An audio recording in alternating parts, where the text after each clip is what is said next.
Sorry, karena saya lihat nama akunnya ya. Berarti saya manggil kakak lah ya. Terus ada Kak Royanti Sinaga. Selamat malam, Kak. Malam, Gimana Kak harinya hari ini? harinya baik. Oke, thank you Kak. Kita ada 2 menit lagi sembari menunggu teman-teman dan kakak abang yang lain ya Kak.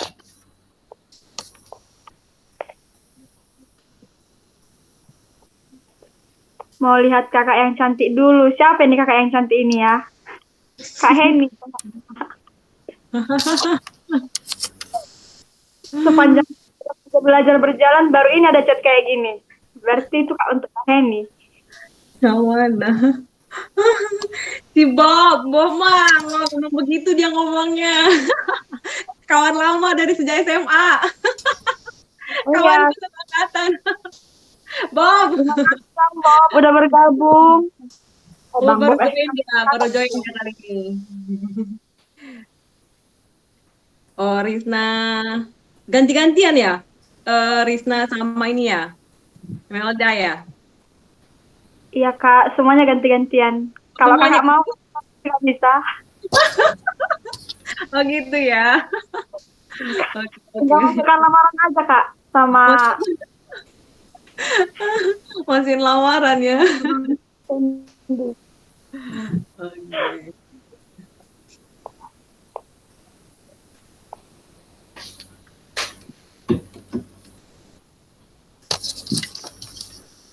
Tinggal 1 menit lagi ya, kita mulainya.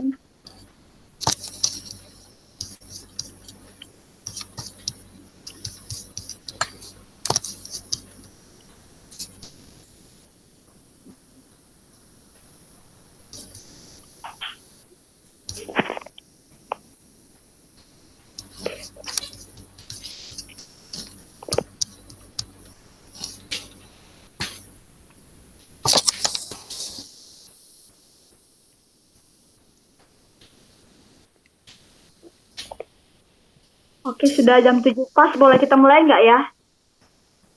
Terserah teman-teman. Tapi aku masih penasaran dengan suara Bang Raffles ini. Bang Raffles,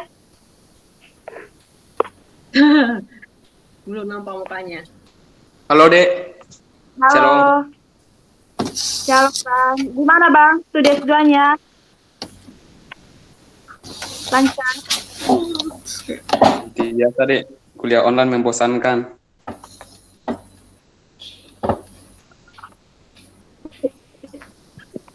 Ya Bang. Terima kasih ya Bang udah bergabung malam ini. Ya Dek, sama-sama. Oke, Sebenarnya jadi kurang karena tahu juga sih ini acara apa kan.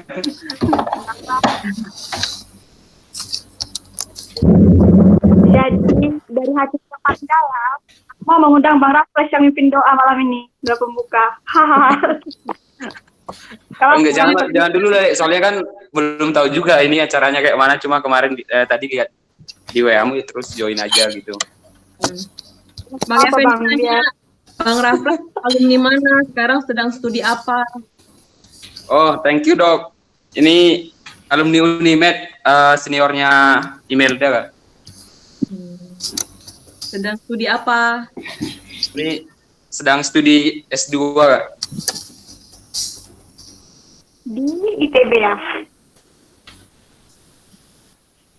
Bidang apa? Kata Bang Effendi. Banyak pertanyaan Bang Effendi. Penasaran dia. Ya alumni Fisika Unimed juga, ini lagi studi S2 Fisika juga di ITB Kak. Oh, mantap. Wow. Masih pemula ini Kak. Enggak apa-apa. Mau pemula. Salam kenal buat semuanya, Salam buat kenal. abang dan kakak. Soalnya nggak tahu juga sih ini acara apa. Jadi Bang Raffles ini anak Tuhan kali dulu Kak waktu di kampus. Jangan gitu lah deh. Ini Dan Bang, pokoknya dari hati yang paling dalam, aku minta Abang buat doa.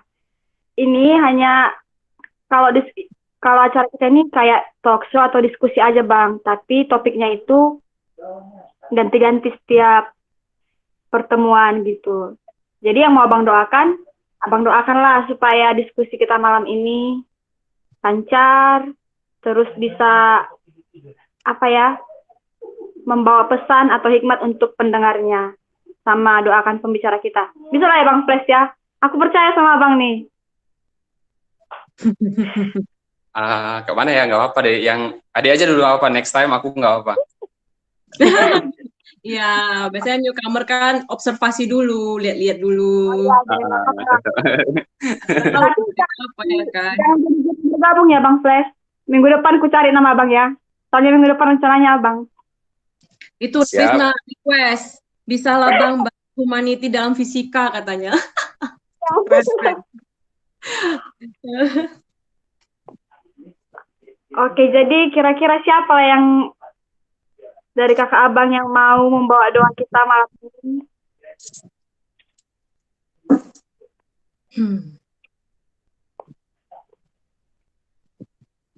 Kak Mariana lah ya, Kak Mariana, guru dari BIM. Ya ampun, masih baru datang. Semua bilang baru datang. Masih baru datang, baru serang aja gitu ya. Kos-kosan baru datang. Iya, masih Sama-sama baru datang. baru duduk gitu ya kan, langsung diserang. Kira baiklah. Nggak apa-apa. Oke, jadi ini langsung dimulai. Iya Kak, doa pembuka Kak. Yuk, kita berdoa.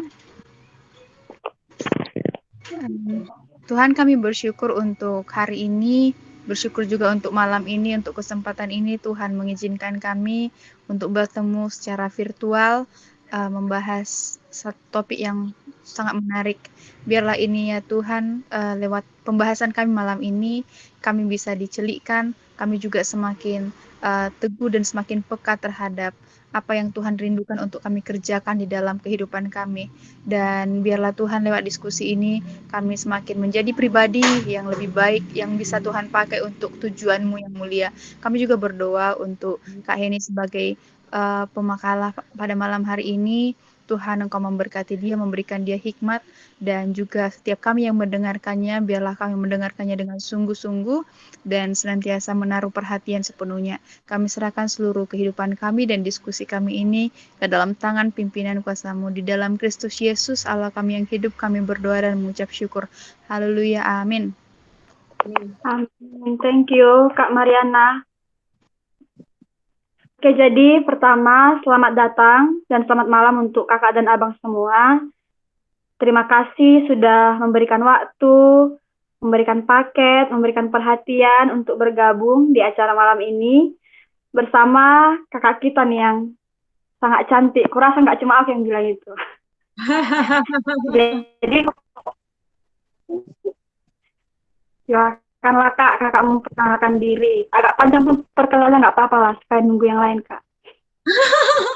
Silakan Kak Hen. Oke, shalom semuanya, salam kenal ya. Tapi mungkin udah beberapa orang udah kenal kali ya. Nama saya Heni, saya alumni dari Heni Opusunggu, alumni dari FKUSU Stambuk 2002. Saat ini bekerja sebagai full timer di akademisi, sebagai dosen di Fakultas Kedokteran Nomensen di Departemen Biologi Sel dan Molekuler. Itu senang sih bisa boleh berbagi di komunitas meja belajar ini tentang manusia ya, walaupun di waktu disuruh gitu ya bagikan gitu, waktu Abang Fendi sharing slide-nya pendek aja gitu, saya pusing gitu karena kalau saya ngajar di kampus itu dari semester 1 sampai semester akhir ini terus belajarnya gitu kan, jadi bingung gimana mengecilinnya gitu ya. Mungkin ada poin-poin tertentu yang aku pikir kita perlu sama-sama tahu sebagai orang awam dan menyadarinya dari segi kedokteran supaya kita akhirnya semakin menghargai diri kita sebagai manusia yang sempurna. Setiap orang diciptakan dengan unik dan menghargai sesama manusia. Itu sih yang terfikirkan olehku sehingga aku buatlah bahan berapa slide ini Mel? 8 slide gitu. Ya. Jadi mudah-mudahan kalau seandainya terlalu apa ya, terlalu cepat, mungkin bisa di ini ya, dibilang gitu atau di stop atau nanti moderator mengingatkan gitu ya. Karena saya berharap sih kita sama-sama boleh memahami dan nggak terlalu pusing ya dengan istilah-istilah kedokterannya gitu. Itu sih, salam kenal buat kita semua. Oke, thank you Kak Hen.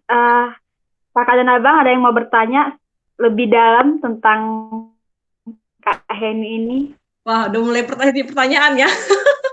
Udah mulai banget. Ya. Tentang Kak Heninya dulu Kak, tentang warna kesukaan atau apa gitu. Oh, ya.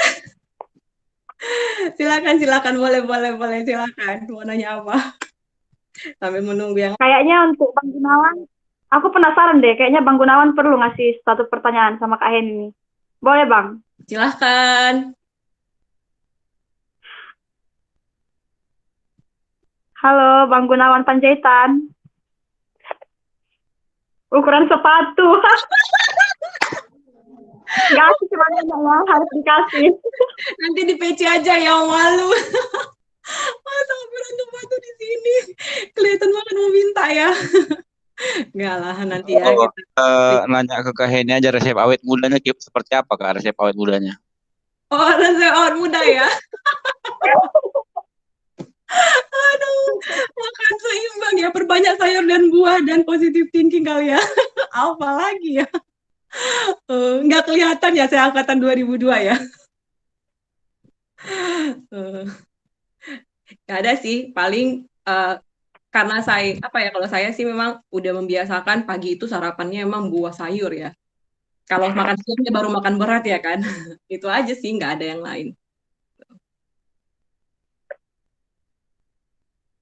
Bisa didengar ya untuk kami yang sudah agak tua. Sebenarnya nggak tua, tapi nampak tua, Kak. Oh gitu. Oke. Oke.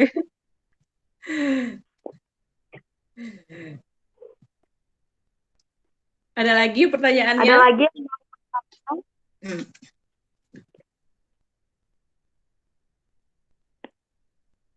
Oh ya, saya mau pamer dikit nih. Ini saya pakai kaosnya, kaos huruf-huruf ya. Jadi sebenarnya kaosnya ini adalah susunan RNA kita gitu. Jadi ini kemarin kaos kita tim research di ini, tim riset microRNA FKUGM. Waktu itu saya S2 join di sana. Waktu itu saya ambil ke breast cancer dan banyak belajar dari mereka gitu, dan semakin mengagumi Tuhan ya ketika mempelajarin sampai ke level gen gitu. Betapa luar biasanya Tuhan menciptakan kita dengan sangat detail gitu. Semakin meneliti itu saya semakin wah gitu. Jadi ketika di sharingkan ini sebenarnya saya sih excited ya, tapi mudah-mudahan teman-teman nggak terlalu berat ya menangkapnya. Saya udah berusaha banget nih, Tuhan gimana menyampaikannya dengan sederhana gitu ya, supaya kita bisa mengagumi tubuh kita sendiri gitu, nggak perlu membandingkan dengan orang lain gitu sih. Oke, thank you Kak. Jadi kayaknya Kak Arisna udah nggak sabar lagi nih ingin membagikan pesan ataupun membagikan pelajaran untuk kita. Jadi udah bisa lah Kak, Kakak mulai. Oh ya, kita mulai aja. Oke. Ya Kak. Kita mulai aja ya. Udah pada makan malam ini ya. Sudah aman. Boleh minta tolong Risna di tampilin slide-nya, Dik. Oke ya, kita hari ini masuk di seri ketiga ya dari pelajaran kita di Juli tentang humanity gitu ya. Dan kali ini kita belajar humanity in medical science. Mungkin langsung ke slide berikutnya. Kalau slide sebelumnya, ya. Kalau kita bicara manusia, mungkin yang pertama kali harus kita pahami tentang awal terbentuknya manusia gitu ya.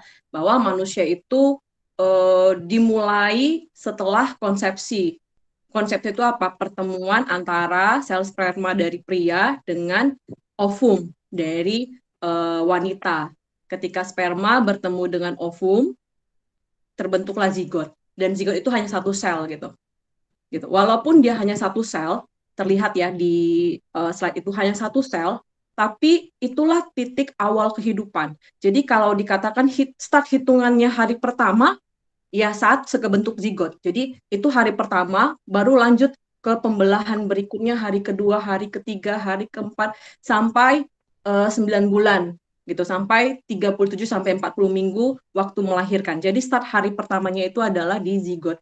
Jadi kalau dikatakan kapan awal kehidupan? Awal kehidupan itu ketika sudah terbentuknya zigot gitu. Kalau Leon Erkas, embriolog bilang zigot itu sudah bisa melakukan metabolisme, udah bisa bertumbuh, udah bisa membelah. Jadi itu tanda bahwa itu hidup gitu. Mungkin nggak kebayang ya. Saya mungkin bisa nggak minta tolong Risna tampilin videonya supaya kita sambil bisa memahaminya. Kok bisa ya satu sel itu udah dikatakan hidup gitu, hidup. Videonya mungkin ya boleh tampilin.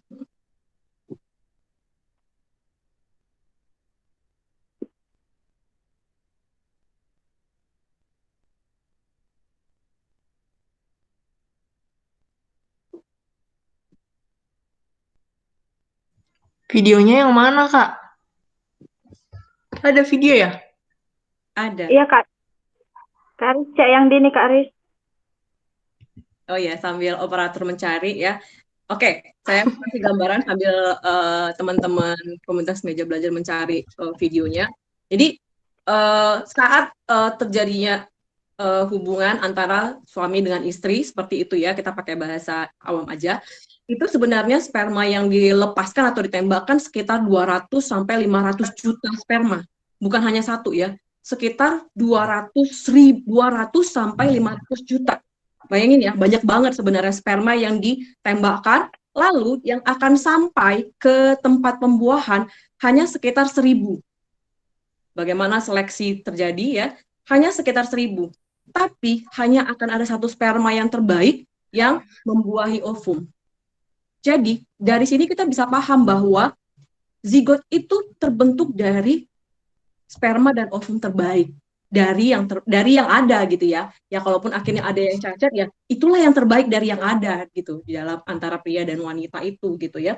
Jadi titik hari pertamanya itu di zigot, baru di 24 jam berikutnya baru membelah lagi dari 1 jadi 2, 2 jadi 4, jadi dan seterusnya. Jadi 2 pangkat N istilahnya, 1 jadi 2, 2 jadi 4 dan seterusnya. Jadi kenapa dibilang zigot itu sudah awal kehidupan? Kalau diperhatikan dari jumlah kromosomnya, dia udah sama dengan jumlah kromosom kita orang dewasa, 46. Gitu ya. Kalau sperma hanya 23. Kalau ovum hanya 23. Tapi kalau zigot itu kromosomnya sudah sama dengan manusia dewasa, 46 gitu ya. Dan zigot juga mampu melakukan pembelahan. Sama juga dengan pembelahan pada manusia dewasa, pembelahan mitosis. Ini udah ada videonya, mungkin kita saksikan dulu.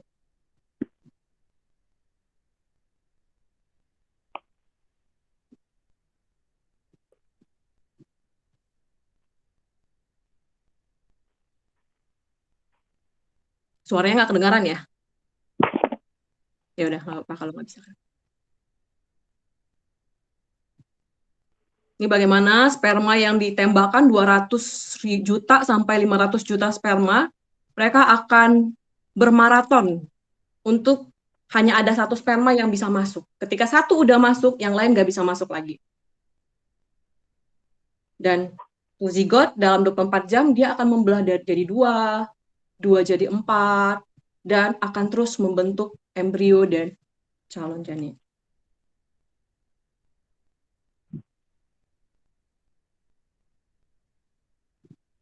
Suaranya nggak ada ya.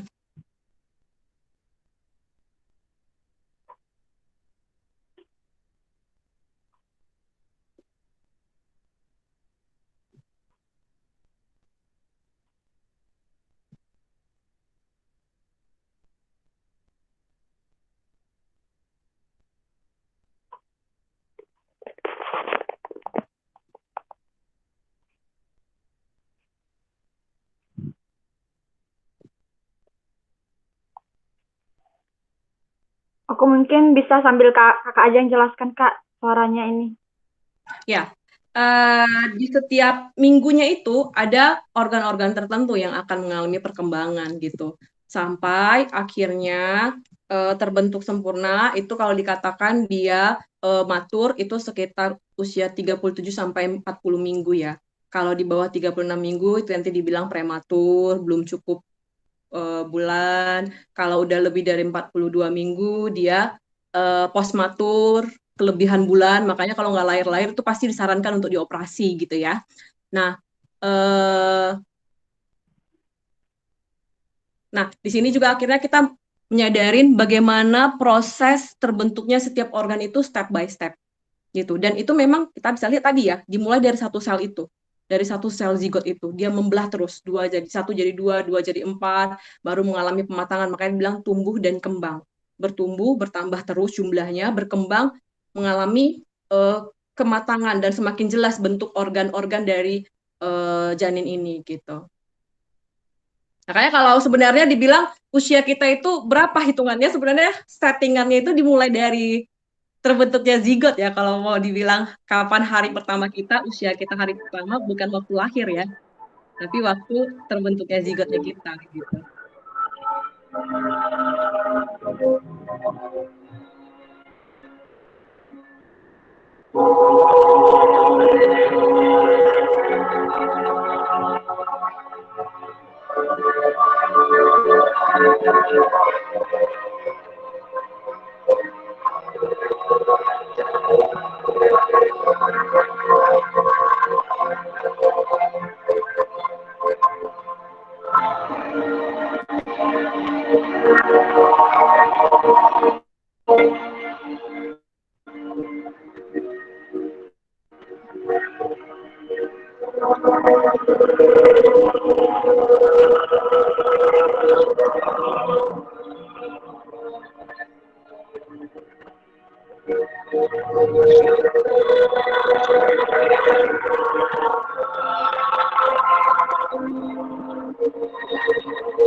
Oke, boleh kembali ke slide.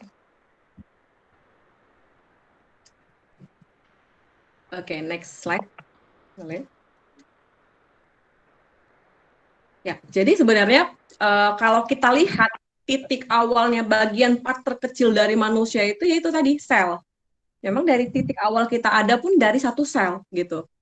Dan satu sel itu kumpulan dari sel-sel kita itu membentuk jaringan. Slide berikutnya di membentuk jaringan, telah dia ya, jaringan epitel gitu ya. Nah, kumpulan jaringan-jaringan itu membentuk organ, kayak organ paru, organ jantung, kayak gitu ya. Dan kumpulan organ kita membentuk sistem organ.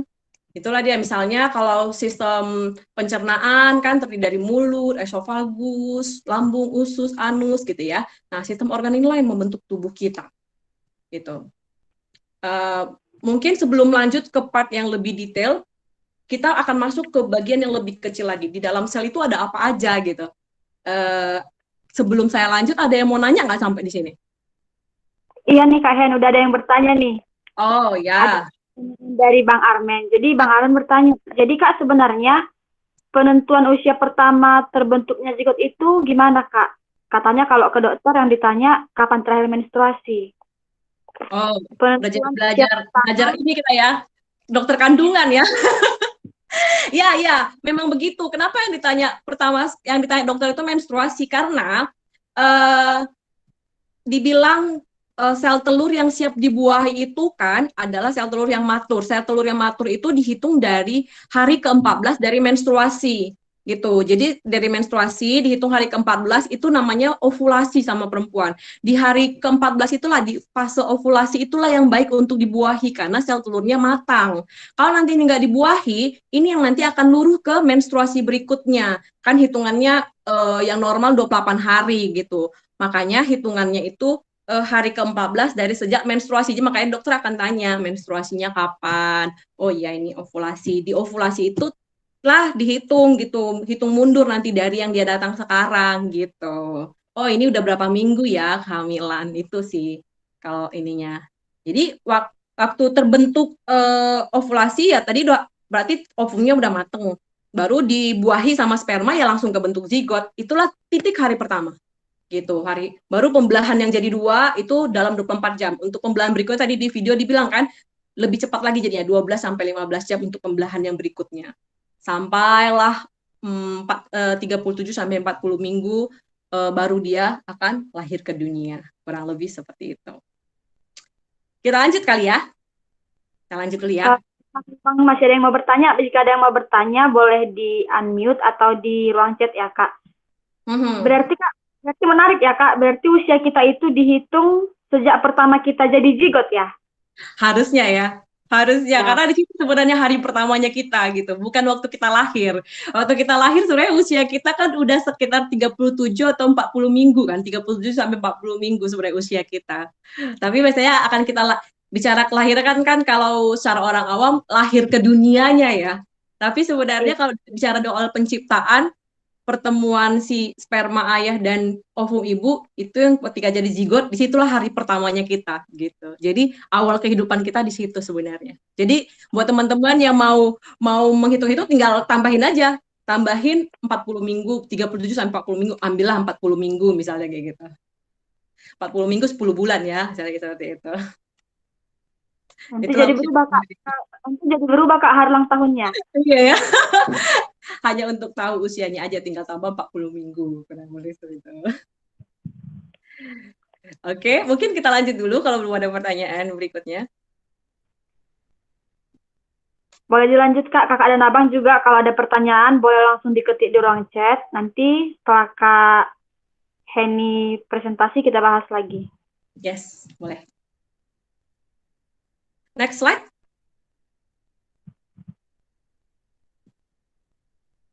Nah, kalau kita bisa melihat di sini, tadi kan part bagian pertama bentuk kita adalah bentuk sel. Nah, di dalam sel itu, kalau kita lihat lagi, di dalamnya itu ada inti sel. Nah, di dalam inti sel itu ada kromosom. Nah, kromosom itu, kalau diuraikan, sebenarnya kromosom itu gulungan dari DNA kita. Jadi, DNA itu bergulung dalam protein yang namanya protein histone. Bayangin gitu ya. Lalu, kalau dipanjangin sebenarnya DNA kita itu dua pita benang DNA. Jadi dia selalu berpasangan. Nah, di dalam DNA itulah ada gen-gen kita. Kurang lebih seperti itu gambarannya. Next. Nah, ini yang menarik yang ingin saya bagikan tentang Human Genome Project gitu. Human Genome Project ini dilakukan tahun 90 sampai 2003. Itu sebenarnya kalau DNA itu pertama kali ditemukan oleh Watson and Crick ya tahun 53. Lalu dilakukanlah Human Genome Project dalam artian seluruh DNA kita dipetakan gitu. Dipetakan mau dilihat susunannya gitu. Dan di tahun 2003 lah selesai. Jadi kalau kita mau tahu semua DNA kita udah ada kok mappingnya gitu. Dan satu hal yang didapati adalah bahwa sekuensi DNA semua kita manusia itu sama, 99,9%. Bayangin ya, 99,9% sama DNA kita. Itu hasilnya. Dan hanya 0,1% yang berbeda. Nah, inilah yang membedakan tampilan fisik antar kita gitu. Misalnya warna kulit, ada yang hitam, sawo matang, putih misalnya, atau rambutnya ada yang lurus, keriting gitu ya, hidungnya ada yang mancung, ada yang pesek gitu ya, atau ada yang tinggi, ada yang pendek gitu. Jadi kalau bicara soal warna kulit misalnya, itu hanya sepersekian dari 0,1, bayangin. Tapi mirisnya yang 0,00 sekian persen perbedaan itu sering menjadi membuat kita membedakan antar satu dengan yang lain gitu. Merasa kayak kemarin juga kita belajar minggu lalu tentang kasta, bisa ada kasta, ada sistem ras, ada sistem kelas-kelas gitu. Padahal kita ini 99,9% sama gitu. Di seluruh dunia ya, bukan hanya di Indonesia, bukan hanya di Eropa. Oh, Eropa itu kan beda banget bentuknya dengan kita. Kita kecil banget, mereka tinggi gitu ya. Terus hidung mereka mancung banget gitu. Kita kok agak gimana gitu. Sama dalam artian apa? Kita sama-sama punya jantung satu gitu, bentuk yang normalnya, punya paru 2 gitu, punya hepar 1 gitu, punya mata 2 gitu, punya jari tangan 10 gitu. Semua organ kita itu sama gitu. Ya hanya 0,1 tadi yang menjadi pembedanya gitu. Jadi kadang kalau ngelihat tren-tren sekarang gitu ya, apalagi orang-orang heboh dengan tren-tren ngikut-ngikut gaya face Korea, itulah indikator orang cantik, orang ganteng gitu ya. Akhirnya tanpa disadari banyak orang yang spend money-nya begitu banyak hanya untuk mempermak yang sepersekian dari 0,1, bukan hanya 0,1 ya, sepersekian dari 0,1, 0,000 sekian untuk tampil ala-ala Korea misalnya. Itu kan dari bentuk wajah ya, hanya bentuk wajah gitu ya. Itu kenapa nggak yang 99,9% gitu dioptimalkan gitu kondisi tubuhnya supaya kita tetap sehat gitu ya, tetap fit, tetap awet muda misalnya dengan apa ya? Konsumsi makanan kita yang kita beli yang kita perbanyak sehat misalnya dan sebagainya gitu. Tapi ya mungkin dengan menyadari ini kita akhirnya tahu fokus kita dalam memelihara hidup kita gitu. Dan kita semakin menghargai diri kita dan kita semakin menghargai sesama gitu. Bahwa kita itu sama loh. Kita tuh nggak beda. Mulai next slide. Ini ketika Human Genome Project itu jalan dan itu tadi mulainya di 90 ya. Udah mulai kelihatan nih, hampir sama kok ternyata susunan gennya, walaupun belum selesai ya, akhirnya selesai di mapping itu di 2003. Akhirnya waktu itu melalui UNESCO juga diadakan Universal Declaration on the Human Genome and Human Rights. Statementnya begini, the human genome underlies the fundamental unity of all members of the human family, as well as the recognition of their inherent dignity and diversity. In a symbolic sense, it is the heritage of humanity. Jadi kita ini istilahnya satu dalam keberagaman gitu ya, unity in diversity gitu. Jadi kurang pas kalau kita membeda-bedakan. Kurang hanya karena sepersekian dari 0,1 gitu. Dan sedih sekali kalau kita menghabiskan energi kita, waktu kita, uang kita hanya karena kita membandingkan diri kita dengan orang lain hanya karena sepersekian dari 0,1 itu gitu. Padahal 99,9% kita sama. Nah, lebih seperti itu. Nah, ada banyak pertanyaan nih, Amanda. Iya, Kak. Oke, stop dulu deh. Kita jawab dulu. Nanti terlalu panjang ke bawah, nanti jadi tenggelam pertanyaannya. Boleh. Oke, pengertian kali emang Kak ini. Jadi Kak, di sini ada pertanyaan dari Bapak Syahaan. Berarti Kak, kalau gemuk dan kurus memang DNA ya Kak? Ada. Jadi untuk lebih, nggak tahu nih akan lebih dalam atau tidak, sebenarnya masing di tubuh kita itu ada, kalau bilang gen ya, bukan DNA ya. Jadi DNA itu, partnya itu ada bagian yang mengandung kode gen, itu dikatakan exon, ada yang tidak mengandung kode gen, itu intron. Jadi dia selang-seling, kayak lapis legit, exon, intron, exon, intron, exon, intron gitu. Jadi yang bagian exon ini yang ada gennya. Dan gen tubuh manusia itu ada yang aktif, ada yang inaktif.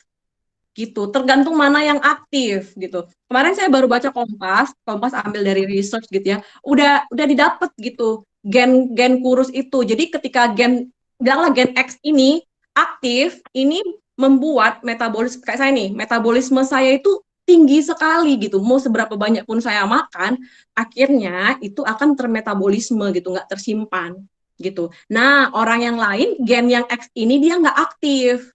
Jadi metabolismenya nggak tinggi. Supaya meningkatkan metabolisme dia harus apa? Harus olahraga gitu. Jadi dari research itu didapati, oh ya dengan mengaktifkan gen ini di orang gemuk, harapannya metabolismenya bisa meningkat, dia bisa kurus tanpa harus olahraga. Gitu sih katanya. Tapi saya nggak tahu juga ya. Apakah itu, karena itu butuh research ya, apakah itu berhasil atau tidak gitu. Tapi mereka udah dapatin gitu. Gen kurus itu ada gitu. Gitu sih pertanyaan. Untuk Bob ya Bob. Tapi Bob, saranku tetap harus olahraga, Bob, terkait usia, Bob. Oh iya, pertanyaannya berhubungan dengan diri sendiri ya, Kak. Sorry. Oke, berarti Kak, kalau kita pikirkan lagi kan kayak yang Kakak bilang tadi, gen kita itu kan 99,9% sama. Yes. Berarti tadi tergantung yang aktifnya yang mana ya, Kak? Yang membawakan ke DNA, gini, DNA kita 99,9% sama ya. Tapi gen yang mana yang aktif itu yang akan terekspresikan di tubuh kita, yang akan menentukan ya, yang akan aktif dan menentukan perbedaan kita juga ya. Oke Kak. Oke, jadi menarik ya yang itu bahwasanya sebenarnya DNA kita sama, tapi gen yang aktif di tubuh kita masing-masing ada yang berbeda dan itulah yang diekspresikan di dalam bentuk realnya ya Kak, atau fenotip ya namanya. Oke. Terus ya kalau di istilah biologi kan ada istilah fenotip, ada genotip. Nah, kalau fenotip itu yang nampak mata, misalnya warna kulit hitam gitu ya, itu fenotip, nampak mata. Tapi kalau genotip, gen nggak kelihatan mata kan, gitu. Iya. Ya. Oke. Mungkin Terus kita Kak tanya. ada lagi yang bertanya Kak, tapi dia chat pribadi, katanya malu di ruang chat. Waduh, oke, boleh. Apakah ada hubungan antara gen seseorang dengan pola perilaku orang tersebut? Hubungan gen dengan pola perilaku, Kak. Ada nggak hubungannya ya? Hubungan gen dengan pola. Pola perilaku. Oh, mungkin kalau pola perilaku itu banyak pengaruh ya, terutama faktor lingkungan gitu kan. Kalau bilang terkait ke mental, bisa jadi karena ada gen bawaan. Karena orang psikiatri juga meneliti, misalnya kalau keluarganya ada punya tendensi orang yang gampang stres gitu ya, tendensinya keturunannya seperti itu gitu. Kalau di keluarganya ada yang gampang jatuh ke gangguan jiwa, tendensinya ke sana bisa gitu, turunannya mengalami itu seperti itu. Tapi kalau bicara pola perilaku, tidak sepenuhnya ya dipengaruhi. Tapi lingkungan itu bisa mempengaruhi ekspresi gen kita. Aduh, itu lebih berat lagi. Itu bicara soal epigenetik. Makanya kalau kalian pernah nggak lihat di Kick Andy ya, ada seorang anak orang Jawa, ibunya itu Jawa Tulen gitu ya, hitam kecil gitu ya. Terus anaknya itu dari bayi diadopsi oleh orang bule, dibawa ke luar negeri gitu. Faktor lingkungan ya, musimnya beda gitu ya, udaranya beda, makanannya beda gitu ya, pola asuhnya beda. Ketika dia balik ke Indonesia, dia pengen ketemu sama orang tuanya, dia itu udah kayak bule loh. Coba dicari-cari deh. Itu namanya epigenetik. Kalau mau tertarik baca, silahkan baca, udah banyak banget penelitiannya gitu. Gitu sih. Terus Kak, ini kan masih dengan pola perilaku tadi. Terus bagaimana Kak dengan yang kayak homoseksual itu?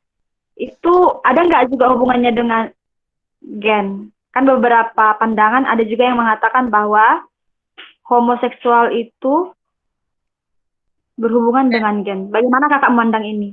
Menurut Kakak gimana? Oh, kalau itu mungkin saya based on research ya. Kalau saya selalu harus based on research ya. Kalau research genetik itu harus kita nge-lab ya. Kalau kayak saya mau ngecek microRNA dalam cancer gitu, kita harus cek lab. Kayak kemarin saya di lab UGM, kita ya pakai real time PCR yang dipakai untuk cek COVID sekarang gitu. Karena kalau pakai real time PCR langsung terdetek gen spesifik gitu.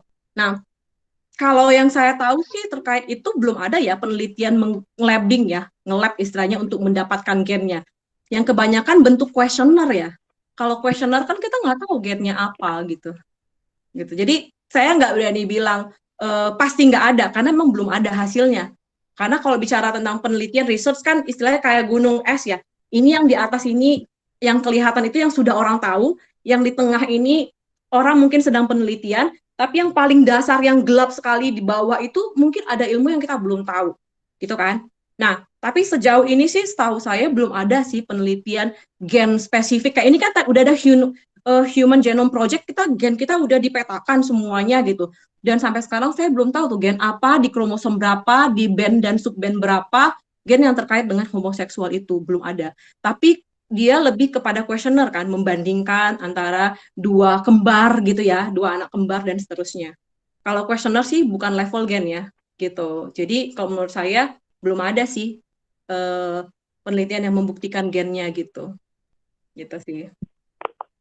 Oke Kak, thank you. Semoga menjawab ya. Ya. Terus ada lagi nih Kak, pertanyaan dari Bang Raffles Tinaga. Oke. Jadi ada beberapa artikel yang bilang kalau gen fisik anak diwariskan ayah dan gen IQ anak diwariskan oleh ibu. Betul gak itu Kak? Oh iya, bener nih Kak. Soalnya kan dulu guruku pernah bilang gini. Jadi kalian yang laki-laki itu gak apa-apa kan gak pintar, tapi muka kalian harus keren. Terus yang cari perempuan yang nggak usah pala cantik-cantik, tapi dia pintar. Nanti anak kalian yang muncul itu mukanya dari bapaknya muka kerennya, otaknya dari mamanya yang pintar. Jangan sampai ceweknya cantik, tapi ini gitu-gitu lah Kak. Itu enggak ya? Nanti muncul gen. Gimana nih Kak? Oke. Menarik ya. Ini hampir benar tapi belum 100% benar. Kalau untuk IQ ya, itu udah ada penelitiannya. IQ itu dari kromosom X. Itu apalagi kalau pria, kromosom X-nya kan memang hanya dari ibu ya. Jadi kan gen itu kan di masing-masing, tadi kan saya tunjukin kan, kromosom itu ada kromosom 1, kalau cewek kan 22X, 22XX, kalau pria kan 22XY gitu kan. Nah, di masing-masing kromosom ini diuntaikan itu DNA-nya panjang gitu kan. Itu ada gennya masing-masing gitu. Nah, untuk IQ itu gennya itu di kromosom X gitu. Jadi kalau pria itu ya secara otomatis dari ibunya. Tapi kalau dari wanita belum tentu. Tergantung kromosom X yang mana yang diaktifkan. Jadi kan kalau wanita itu ada 2 kromosom X-nya. Itu hanya salah satu yang aktif, satu cadangan gitu. Jadi kalau misalnya kromosom X dari ibunya yang aktif ya berarti dari ibunya. Tapi kalau dari kromosom X bapak berarti dia ngikut dari neneknya, nenek dari bapak gitu. Dan kalau bicara fisik, fisik ini kan banyak ya, Dek. Ada rambut, ada mata, ada hidung, ada warna kulit, ada tinggi badan. Pernah nggak perhatiin hidungnya mirip bapaknya, rambutnya mirip mamanya, matanya mirip opung borunya, gitu misalnya. Nggak ada di bapak mamanya. Jadi gini, kalau bicara tentang pembelahan meiosis, kromosom itu dia ada fase crossing over. Crossing over itu artinya gen yang diturunkan dari bapak itu perpaduan dari gen opung doli, opung boru. Bisa aja gen dari opung itu yang nggak nampak di bapak, tapi di gen bapak itu ada. Dan itu yang diturunkan, tergantung mana yang kena gitu, yang mana yang dapat gitu. Jadi boleh dilihat ya pembelahan meiosis, sperma ovum itu ada istilah crossing over. Jadi di sperma masing-masing tadi kan ada ratusan juta tuh. Itu masing-masing beda-beda perpaduannya, campur-campurnya gitu. Ada yang sperma yang dominan dari si bapaknya, sedikit dari mamanya. Ada sperma yang dominan dari sedikit dari ibunya, banyak dari banyak dari bapaknya, sedikit dari ibunya. Ovum juga begitu. Ada yang dominan dari bapaknya, sedikit dari ibunya. Kurang lebih seperti itu gitu. Jadi itu udah campur-campur deh gitu, udah campur-campur. Jadi nggak bisa kita bilang kalau fisik itu 100% dari bapak, enggak lu gitu. Tadi lah bicara soal fenotip, perhatiin aja deh buat yang sudah menikah dan punya anak, anaknya itu bisa keritingnya ikut mamanya, ya kan, hidungnya ikut bapaknya gitu. Dan apa ya, campur-campur itu kan enak ya, masih campur gitu ya, daripada plok-plok gitu kan, sedih juga dibilang ya, anak bapak, mamanya cuma numpang lahir, kan sedih kali kayak gitu. Kurang lebih kayak gitu ya kan. Jadi ya, dan bicara soal yang apa ya, yang mana yang diturunkan, itu nggak bisa kita kendalikan. Nah, itu ya, itu menariknya ya. Itu nanti bicara soal kayak cloning kayak gitu kan, orang berusaha untuk mendesain, akhirnya nggak berhasil gitu. Karena salah satu kreativitas sang pencipta yang belum bisa ditiru oleh manusia adalah membuat apa ya, formula perpaduan yang terbaik antara pria dan wanita ini menjadi satu manusia yang baru gitu. Oke, jadi Bang Flash, kesimpulannya, kepintaran abang itu dari ibu. Berterima kasih nanti sama ibu ya habis ini. Oh iya, kalau cowok ya X-nya dari ya. Pintar nih. Cowok-cowok cari cewek yang pintar ya. Tapi kalau fisik tadi, ya itu nggak bisa langsung kita ini kan ya Kak. Terus kalau yang untuk perempuan pun, itu nggak bisa kita bilang langsung dari mamanya. Karena dia tadi punya 2 kromosom Ya, XX. kromosom X ya. Bisa kemungkinannya dari opung boru dari bapak. Jadi bangga aku Kak jadi perempuan. Nanti slide berikutnya makin bangga lagi kalau sebagai perempuan. Biar jangan Iya. pria selalu di atas ya kan. Karena saya juga perempuan. Oke. Tapi bangga juga sama abang-abang yang di grup kita nih. Soalnya mereka keren-keren dan ganteng lah. Iya. Nanti live pula satu-satu ya. Terus Kak, ini ada pertanyaan nih dari Bang Christian. Oke. Kak, bagaimana dengan operasi kelamin dari sisi medis? Perubahan jenis kelamin. Bagaimana dengan operasi kelamin dari sisi medis, Kak? Gimana pandangan medis? Kalau ditanya dari sisi medis, tenaga medis itu kan semuanya diserahkan. Jadi kalau kita gini, dokter itu sebenarnya hanya fasilitator, gitu. Tenaga medis hanya fasilitator. Keputusannya itu ada di si orang tersebut gitu. Itu hak dia sepenuhnya, dia mempermak tubuhnya seperti apa, itu haknya dia gitu. Itu free will-nya dia gitu. Kita nggak punya kehendak. Bahkan kayak ini lagi heboh penyakit menular gitu ya. Etik kedokteran terkait penyakit menular, ketika kita tahu sakitnya, kita harus izin ke yang bersangkutan untuk boleh memberitahukan kepada keluarganya. Kalau yang bersangkutan, saya kayak HIV/AIDS gitu ya, hepatitis dan sebagainya, kayak COVID-19 kayak gitu ya. Tapi kalau COVID-19 karena pandemi harus dibukakan gitu ya datanya. Misalnya yang paling apa, hepatitis sama HIV/AIDS lah ya paling banyaknya. Itu kalau yang bersangkutan nggak bersedia, kita nggak boleh bilang. Itu etiknya. Jadi intinya apa? Ada hak penuh dari si yang bersangkutan atas tubuhnya dan penyakitnya. Nah, terkait dengan operasi kelamin gitu ya, dokter bedah plastik mempelajari itu gitu, bagaimana seseorang untuk bisa tetap bertahan supaya, tetapi apa ya istilahnya, ketika pun dia kekeh gitu harus dioperasi menghilangkan kelaminnya supaya nggak terlalu kelihatan gitu ya ketika dia pakai pakaian ketat gitu ya, ya ilmu itu berkembang gitu supaya dia tetap bisa tidak tersiksa juga kan secara, karena kalau ditekan terlalu berlebihan itu kan ada ukurannya gitu ya. Itu ada gitu. Tetapi sama kita sebagai dokter hanya sebatas memberikan informed consent. Artinya informed consent itu bersedia dan ketika terjadi apapun dia siap menanggung sendiri resikonya gitu. Karena dokter pun akan memberitahu resikonya apa, dampaknya apa setelah ini dan apa yang harus apa perawatan yang harus dia lakukan gitu. Jadi kalau dibilang boleh atau tidak, fasilitas kedokterannya untuk operasinya ada gitu. Tetapi keputusannya tetap di tangan yang bersangkutan. Kurang lebih seperti itu.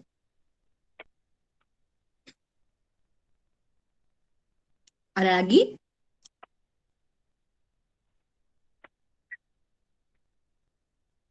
Berarti kalau apanya mau ya udah tenaga Kalau medis kamu mau. punya uang sekian, ya sekian. Terus iya Kak, ada lagi dari Bang Yohanes Sibagariang. Pengguguran kandungan. Pengguguran bayi dalam kandungan. Iya, Bang Bagaimana Yohanes. tentang pengguguran? Iya. Ya, Oke. bagaimana tentang ada kondisi-kondisi tertentu, ini saya dari bidang medisnya ya, dari bidang medis nih ya, gitu ya, yang memang etik kedokteran ya, mana boleh, mana tidak gitu ya. Ada kondisi-kondisi tertentu, misalnya ibu itu punya penyakit tertentu yang ketika bayi itu dipertahankan beresiko kepada kematian ibu, gitu. Jadi ada istilah objin gini, save the mother, forget the baby. Karena pola pemikiran orang obstetri itu ibunya masih bisa hamil lagi. Tapi kalau bayinya diselamatkan, ibunya mati, ya nggak ada lagi keturunan kecuali bapaknya itu kawin lagi kan kayak gitu. Itu emang ada jargon itu di objin ya.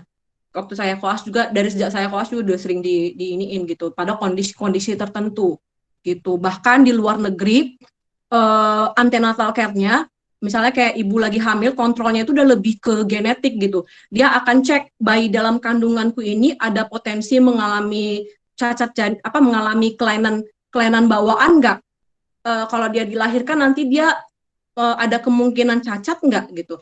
Karena baru nanti dilihat kalau kemungkinan cacat, kemungkinan kemana. Karena kan memang udah bisa didetek gennya gitu, gen mana yang rusak gitu kan. Misalnya didetek kemungkinan cacat ada, nanti kemungkinannya mungkin ke Down syndrome misalnya, kurang lebih seperti itu misalnya ya. Lalu kalau ada Down syndrome, dokter itu bisa memperkirakan kira-kira quality of life-nya gimana gitu. Misalnya ini orang tuanya susah, pekerjaannya mocok-mocok lah misalnya gitu, nggak jelas penghasilannya. Nanti dokter akan mencoba mengkasih gambaran gitu. Ini tidak akan produktif karena dia misalnya Down syndrome. Nanti ini akan lahir kondisinya Down syndrome karena ini gen di sini dia cacat gitu ya. Terus kalau dia nggak produktif sampai usia 20 tahun, dia kurang lebih akan menjadi beban keluarga seperti ini. Nah, diserahkan keluarga, sanggup nggak?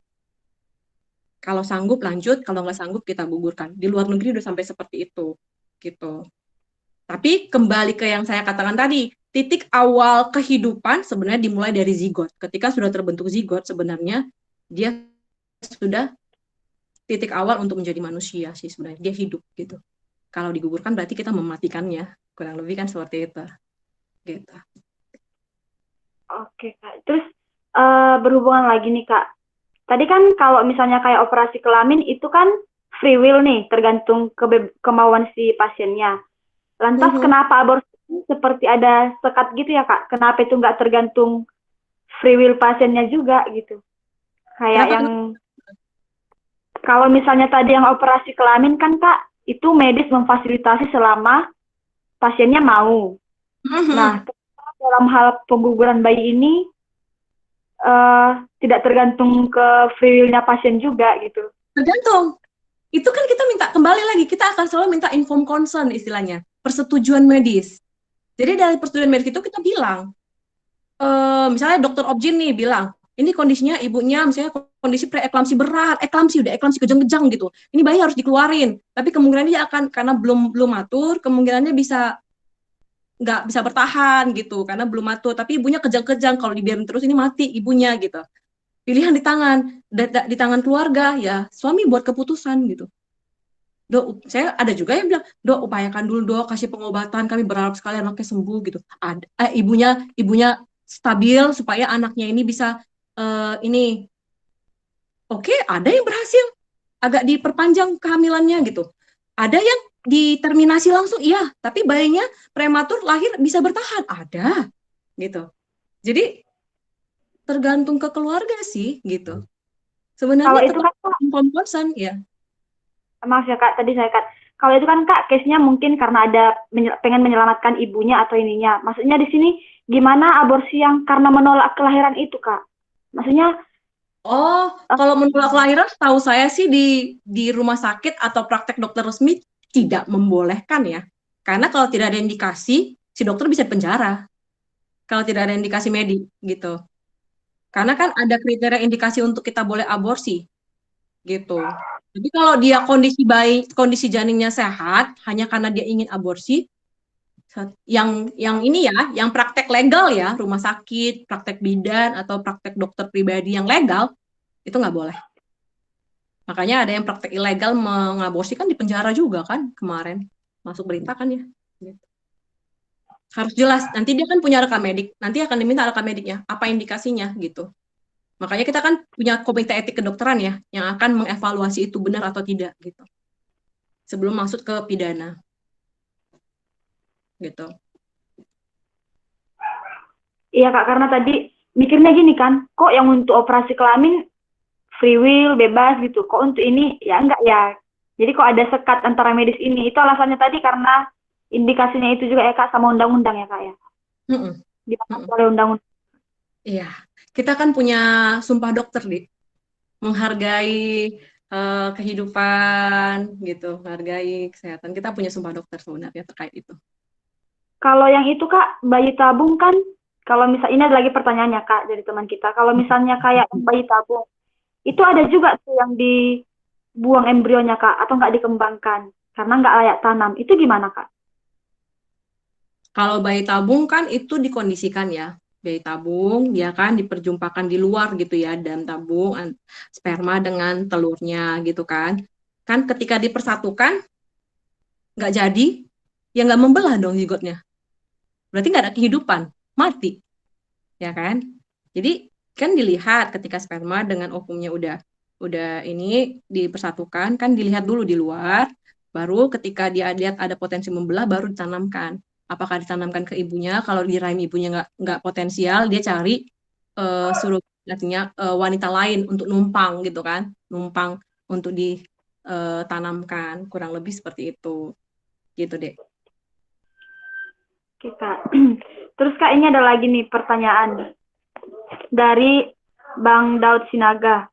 Kak pernah dengar, ini balik lagi ke AQ ya Kak. Pernah dengar dari orang Kak, kalau anak blasteran itu punya AQ yang tinggi. Itu benar nggak Kak? Kurang tahu, belum baca. Bicara terkait blasteran, ada nggak ada blasteran? Bapak mamanya Batak dua-dua, pintar kali ada kok. Ada gitu. Iya, nggak harus sih gitu. Karena kembali lagi ya, tergantung gen dari yang diekspresikan gitu, gen terkait intelek apa IQ ini gitu. Faktor dari ibu atau nenek dari bapak, misalnya seperti itu. Enggak sih. Mm-mm. Jadi nanti orang semua harus blasteran ya kan. Cari bule semua ini ya, chatting kencan online nanti semua. Gitu. Teori yang belum bisa dibuktikan ya Kak ya. Iya. Yang belum mutlak. Oke, next. Banyak ya. Padahal slide-nya sedikit ya, tapi nggak lanjut-lanjut. Banyak banget tentang bayi. Kayaknya di sini kan lagi dibilang, kadang nggak hubungan gagal digugurkan. Apa? Maaf deh, suaramu Ada nggak nggak jelas. hubungan gagal digugurkan? Ulangi. Ada nggak hubungan gagal digugurkan dengan kondisi kesehatan bayi setelah dilahirkan? Tunggu deh, apa? Misalnya bayinya gagal digugurkan. Jadi kan lahir nih Kak bayinya. Ada nggak hubungannya dia karena gagal digugurkan itu dengan kondisi kesehatannya nanti? Oke. Apalagi misalnya kalau dia mencoba menggugurnya di trimester 1 gitu ya. Trimester 1 itu kan proses yang paling rentan karena dia proses pembelahan dari sel baru membentuk embrio. Jadi itu tahap awal banget gitu, bentuk cetakan-cetakannya gitu kan, cetakan jantungnya gitu-gitu ya. Jantung, mata gitu ya. Jadi bahkan di trimester 1 ini kan kalau yang udah punya anak pasti tahu ya, dokter akan sangat ketat menyuruh si ibu ini untuk jaga makanan, jaga nggak usah pakai krim-krim dulu gitu kan, nggak usah kurangi minum kopi, paparan sinar, radiasi gitu, karena faktor dari luar itu bisa membuat kegagalan proses pembelahan, jadi rusak dia, kan lagi proses tuh di paparan dari luar tuh bisa membuat jadi istilahnya bermutasi kah dari sisi gennya atau pembelahannya jadi gagal, nggak normal gitu. Apalagi orang-orang yang mencoba menggugurkannya pakai obat-obatan gitu. Jadi dia merusak yang masih calon yang membelah ini gitu, selnya itu gitu. Jadi ya sel yang rusak itu terus dibelah gitu. Makanya jadi cacat gitu. Apalagi dengan bantuan-bantuan diikat gitu kan, berarti kan ditekan secara fisik kan. Kita aja orang gede ditonjok secara fisik sakit, apalagi masih janin gitu loh, yang lembek banget masih gitu, kurang lebih kayak gitu ya. Jadi itu menimbulkan kecacatan. Oke Kak, gimana nih Kakak dan Abang kalau misalnya ada yang ingin mempertanyakan lagi karena kurang dapat atau kurang jelas, boleh ditanggapi langsung. Atau kalau mau pertanyaan baru, mau bertanya langsung boleh. Kayaknya Bang Armen punya pertanyaan nih. Oh, masih pertanyaan ini ya? Nggak lanjut ya? Oh, bertanya dulu ya, ayo. Ayo. Halo Kak Heni. Halo Arwen. Aku mau nanya Kak, ini kan tentang manusia kan. Nah, kita kan baru sekitar 4 bulan lalu kalau nggak salah itu di Cina itu kan ada dokternya berhasil melahirkan bayi hasil rekayasa genetika yang kebal terhadap HIV. Ada beritanya. Saya belum baca. Canggih juga kamu ya. Aku belum baca. Ya. Terus kan kalau bisa seperti ini, misalnya dia akhirnya ada manusia yang bisa kebal terhadap HIV atau karena pengaruh rekayasa genetikanya lahir orang-orang cerdas, sebenarnya apakah itu nanti akan menghilangkan jati diri sebagai manusianya sih, atau tercipta manusia super kali ya? Jadi manusia unggul mungkin gitu ya. Nah itu satu. Maksudnya secara medis itu dimungkinkan nggak ya? Terus apakah secara human being-nya manusia yang secara alamiah itu dia akan berbeda atau tidak? Nah, terus yang kedua itu adalah di kami belajar psikologi itu ada dinamakan itu memori otot. Memori otot. Ya. Oke. Otot ya, memori otot. Ya, betul. Nah, itu contohnya misalnya ketika aku selalu pulang ke rumah setiap hari, aku ke kampus rumah. Nah, suatu saat aku sebenarnya harus singgah di satu tempat yang mungkin itu harus belok dari arah ke rumah, jalan ke rumah. Tapi di dalam ketidaksadaran kita jalan aja terus. Nyampe di rumah baru gak tahu. Harusnya aku tadi ke sana. Itu dinamakan memori otot. Jadi kayaknya otot itu udah punya memori ingatan bahwa jalan pulang itu ya seperti ini, belok sini, belok sini, belok sini, akhirnya nyampe rumah. Nah, ini beberapa kali pernah diteliti dan penelitiannya masih tetap berlanjut sih di dalam bidang psikologi. Pernah penelitiannya itu saya kurang ingat di Meksiko atau di mana, tentang orang yang cangkok ginjal. Nah, setelah dia menerima dari pendonor itu, pendonornya ini sudah meninggal. Dia menerima pendonor itu, dia punya mimpi-mimpi yang sebelumnya tidak pernah dimimpikan atau tidak pernah ada di dalam kehidupannya. Mimpinya itu dia dikejar-kejar pembunuh gitu. Nah, padahal sebelumnya dia nggak pernah mimpikan itu. Nah, setelah ditelusuri bahwa pendonor itu memang sebelumnya meninggalnya karena dibunuh. Nah, itu dinamakan ada memori yang tertanam di dalam otot ataupun organ-organnya kita, gitu, organ-organ tubuh kita. Nah, itu secara medis itu ada nggak ya? Jadi pengen tahu kan, ini kan bidang ilmu yang berbeda, psikologi dan ini. Oke, itu aja sih Kak, terima kasih. Oke, ya Armen, berat banget pertanyaanmu ya. Oke, bicara tadi tentang yang tentang yang orang di Cina berhasil gitu ya, proses rekayasa genetik dia kebal terhadap HIV/AIDS gitu, Pak. Yang setahu saya sih sampai sekarang belum ada sih ya obat untuk membuat orang bisa sembuh dari HIV/AIDS. Kenapa gitu? Karena sebenarnya kan si virus ini dia itu cerdas banget, virus HIV/AIDS itu dia mencari inangnya sistem kekebalan tubuh sendiri. Jadi si virus itu nempel di sistem kekebalan tubuh kita. Jadinya apa? Sistem kekebalan tubuh kita diserang sama tubuh kita sendiri gitu. Makanya orang HIV/AIDS itu dia dibilang imunodefisiensi gitu kan. Kenapa? Sistem imunnya itu diserang terus sama tubuh kita karena si virus dan dompleng di situ gitu. Nah, saya belum baca ini, perlu baca ke level gennya ya.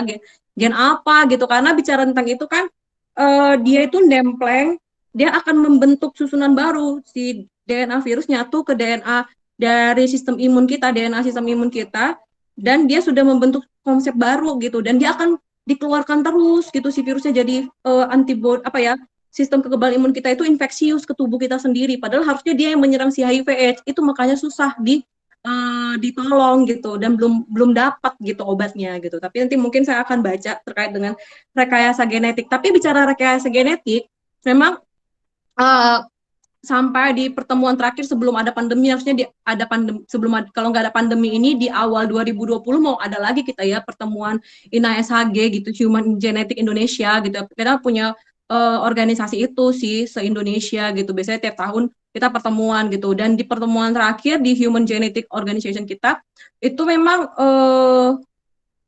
edit gen gitu. Emang sudah berkembang sih. Istilah kayak di komputer itu gen yang rusak itu di-cut, baru nanti digantikan dengan gen yang baru gitu. Nanti yang bawakan ke tubuh kita itu melalui media virus gitu. Jadi kayak edit. Tapi ternyata setelah dilihat lagi gitu kan, oke, gen yang rusak itu bisa diperbaiki. Tapi ini kan DNA tadi itu panjang ya, panjang banget.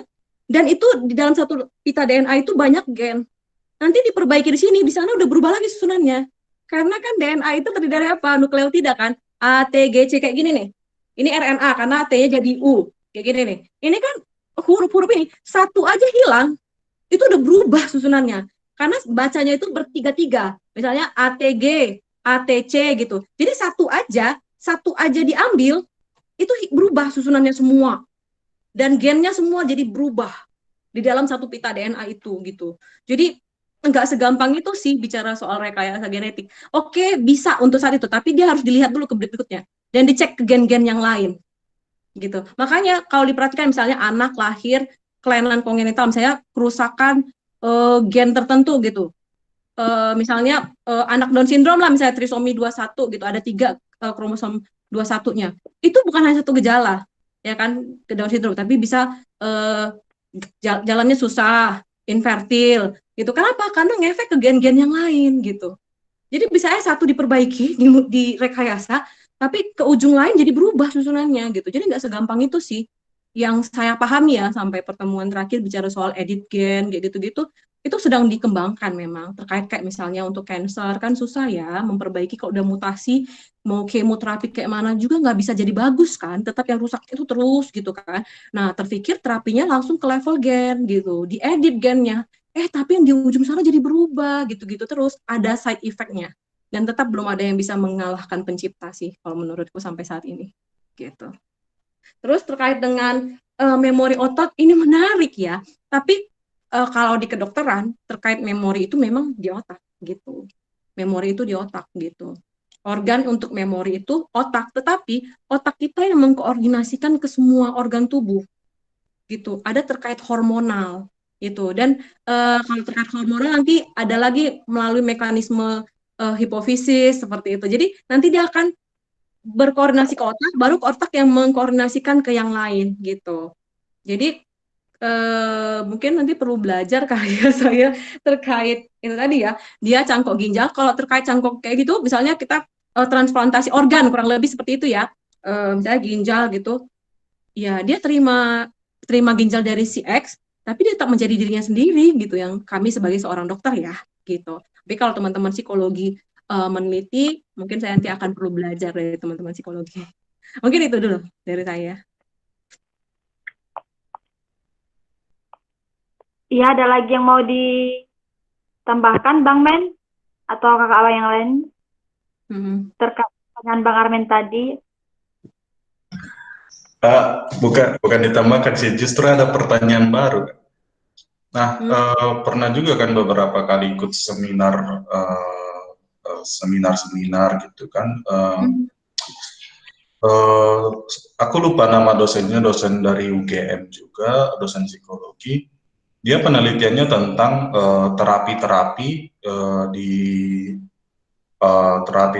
dalam psikologi timur, psikologinya kita lah. Gitu kan.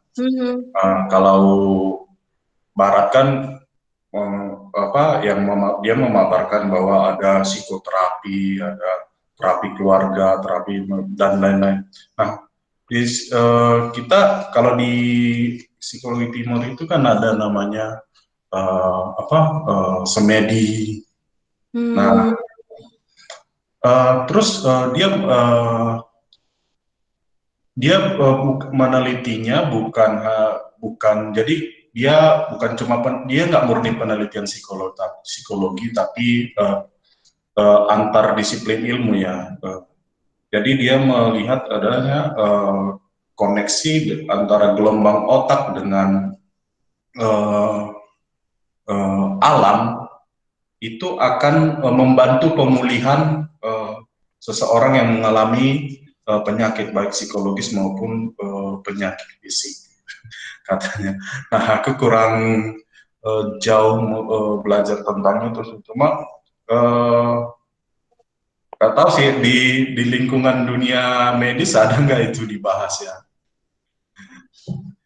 tentang apa ya, nggak tahu gelombang alfa, gamma, theta, kurang tahu. Nanti mungkin kita perlu bikin joint research kali ya, orang psikologi, orang ya bisa. Orang ya kan, ada orang fisika tadi itu anak ITB ya kan, bicara tentang gelombang gitu ya. Ya. Karena memang kalau bicara terkait dengan kejiwaan ya, kejiwaan ilmu psikiatri, memang ada kaitannya sih. Kayak misalnya kalau lagi stres gitu ya, cenderung ke laut gitu ya. Air laut, katanya aroma air laut, ada penelitiannya ya, itu bisa membuat efek relaksasi seperti itu ya. Dan orang psikiatri kan memang merekomendasikan kan, misalnya kalau bukan hanya psikiatri, misalnya kayak cancer, kalau di luar negeri cancer itu multidisiplin terapinya. Selain dia kemoterapi, dia juga akan mengalami terapi psikis melatih psikis, yaitu nanti dengan psikolog atau ahli pendeta, untuk supaya dia bersahabat dengan penyakitnya, supaya dia nggak denial dengan sakitnya, supaya apa? Supaya akhirnya dia karena ketika denial kan itu jadi kayak dia tarik menarik, itu membuat dia stres dan akhirnya membuat daya tahan tubuhnya turun. Kalau daya tahan tubuhnya turun kan cancer lebih aktif begitu. Itu biasanya kalau di luar negeri udah multidisiplin, jadi bukan hanya kemoterapi, radioterapi, tapi dia juga udah sampai terapi spiritual gitu. Termasuk juga orang-orang autoimun kayak rheumatoid arthritis gitu. Rheumatoid arthritis itu kalau udah yang level tinggi tuh nyerinya nyeri banget gitu.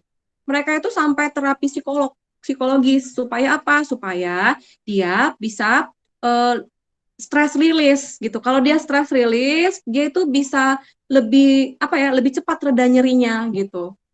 Jadi kalau dia gampang stres tuh pasti autoimunnya aktif lagi. Tapi kalau dia tenang, kalau dia nggak stres, dia contentment dengan hidupnya ikhlas gitu, itu jarang gitu aktif gitu, jarang kumat gitu nyerinya gitu. Itu ada memang gitu. Mungkin sampai di situ sih men yang masih bisa aku sampaikan. Tapi terkait dengan gelombang tadi, mungkin kita bisa join research kali ya nanti ya setelah ya men. Oke. Gimana ini masih diskusi atau kita lanjut dulu slide-nya, Dik? Emelda, gimana, Dik? Masih mute, Dik, masih mute. Kak, boleh nggak kakak padatkan aja presentasinya sampai akhir, kira-kira 5 menit lagi, karena masih ada 3 pertanyaan yang belum aku bacakan, Kak. Jadi kakak selesaikan aja dulu slide kakak, habis itu kita buka sesi lagi. Oke, kita masuk ke next slide. Saya mau membukakan fakta-fakta menarik aja ya tentang tubuh kita gitu ya. Silakan, next slide. Yap. Salah satu fakta yang menarik adalah mengenai panjang pembuluh darah. Kalau pembuluh darah kita disatuin gitu ya, diuntai gitu ya, sebenarnya pembuluh darah kita itu bisa mengelilingi bumi 2,5 kali. Luar biasa ya, panjangnya pembuluh darah kita. Segitu panjangnya pembuluh darah kita, tapi bila hanya 1 senti, nggak sampai 1 senti, dia mengalami penyumbatan, seseorang tuh bisa mati tiba-tiba. Padahal dia suplai darah yang lain banyak. Amazing ya. Bagaimana Tuhan menciptakan tubuh kita dengan sangat detail dan semuanya penting. Bahkan yang 1 senti pun penting. Gitu ya. Dan bisa mengelilingi. Kita ya mungkin belum ada keliling dunia ya. Sampai seperti gitu loh detailnya penelitian ya. Mungkin dia kan tahu ya keliling bumi berapa, baru dikomparasikan dengan panjang pembuluh darah manusia. Baru kalau panjang DNA manusia, kalau dilihat di slide sebelumnya tadi kan sebenarnya tubuh manusia ini terdiri dari 100 triliun sel. Di masing-masing satu sel itu terdiri dari 3 juta pasang DNA. 3 juta pasang berarti 6 DNA. 6 juta DNA ya kan. Baru satu DNA itu sekitar 2 meter. 2 meter kali 6 juta kali 100 triliun. Hitung sendirilah, kurang lebih seperti ini. Setara dengan 60 kali perjalanan bumi ke matahari. Bayangin, itu DNA dikemas sedemikian rupa gitu ya.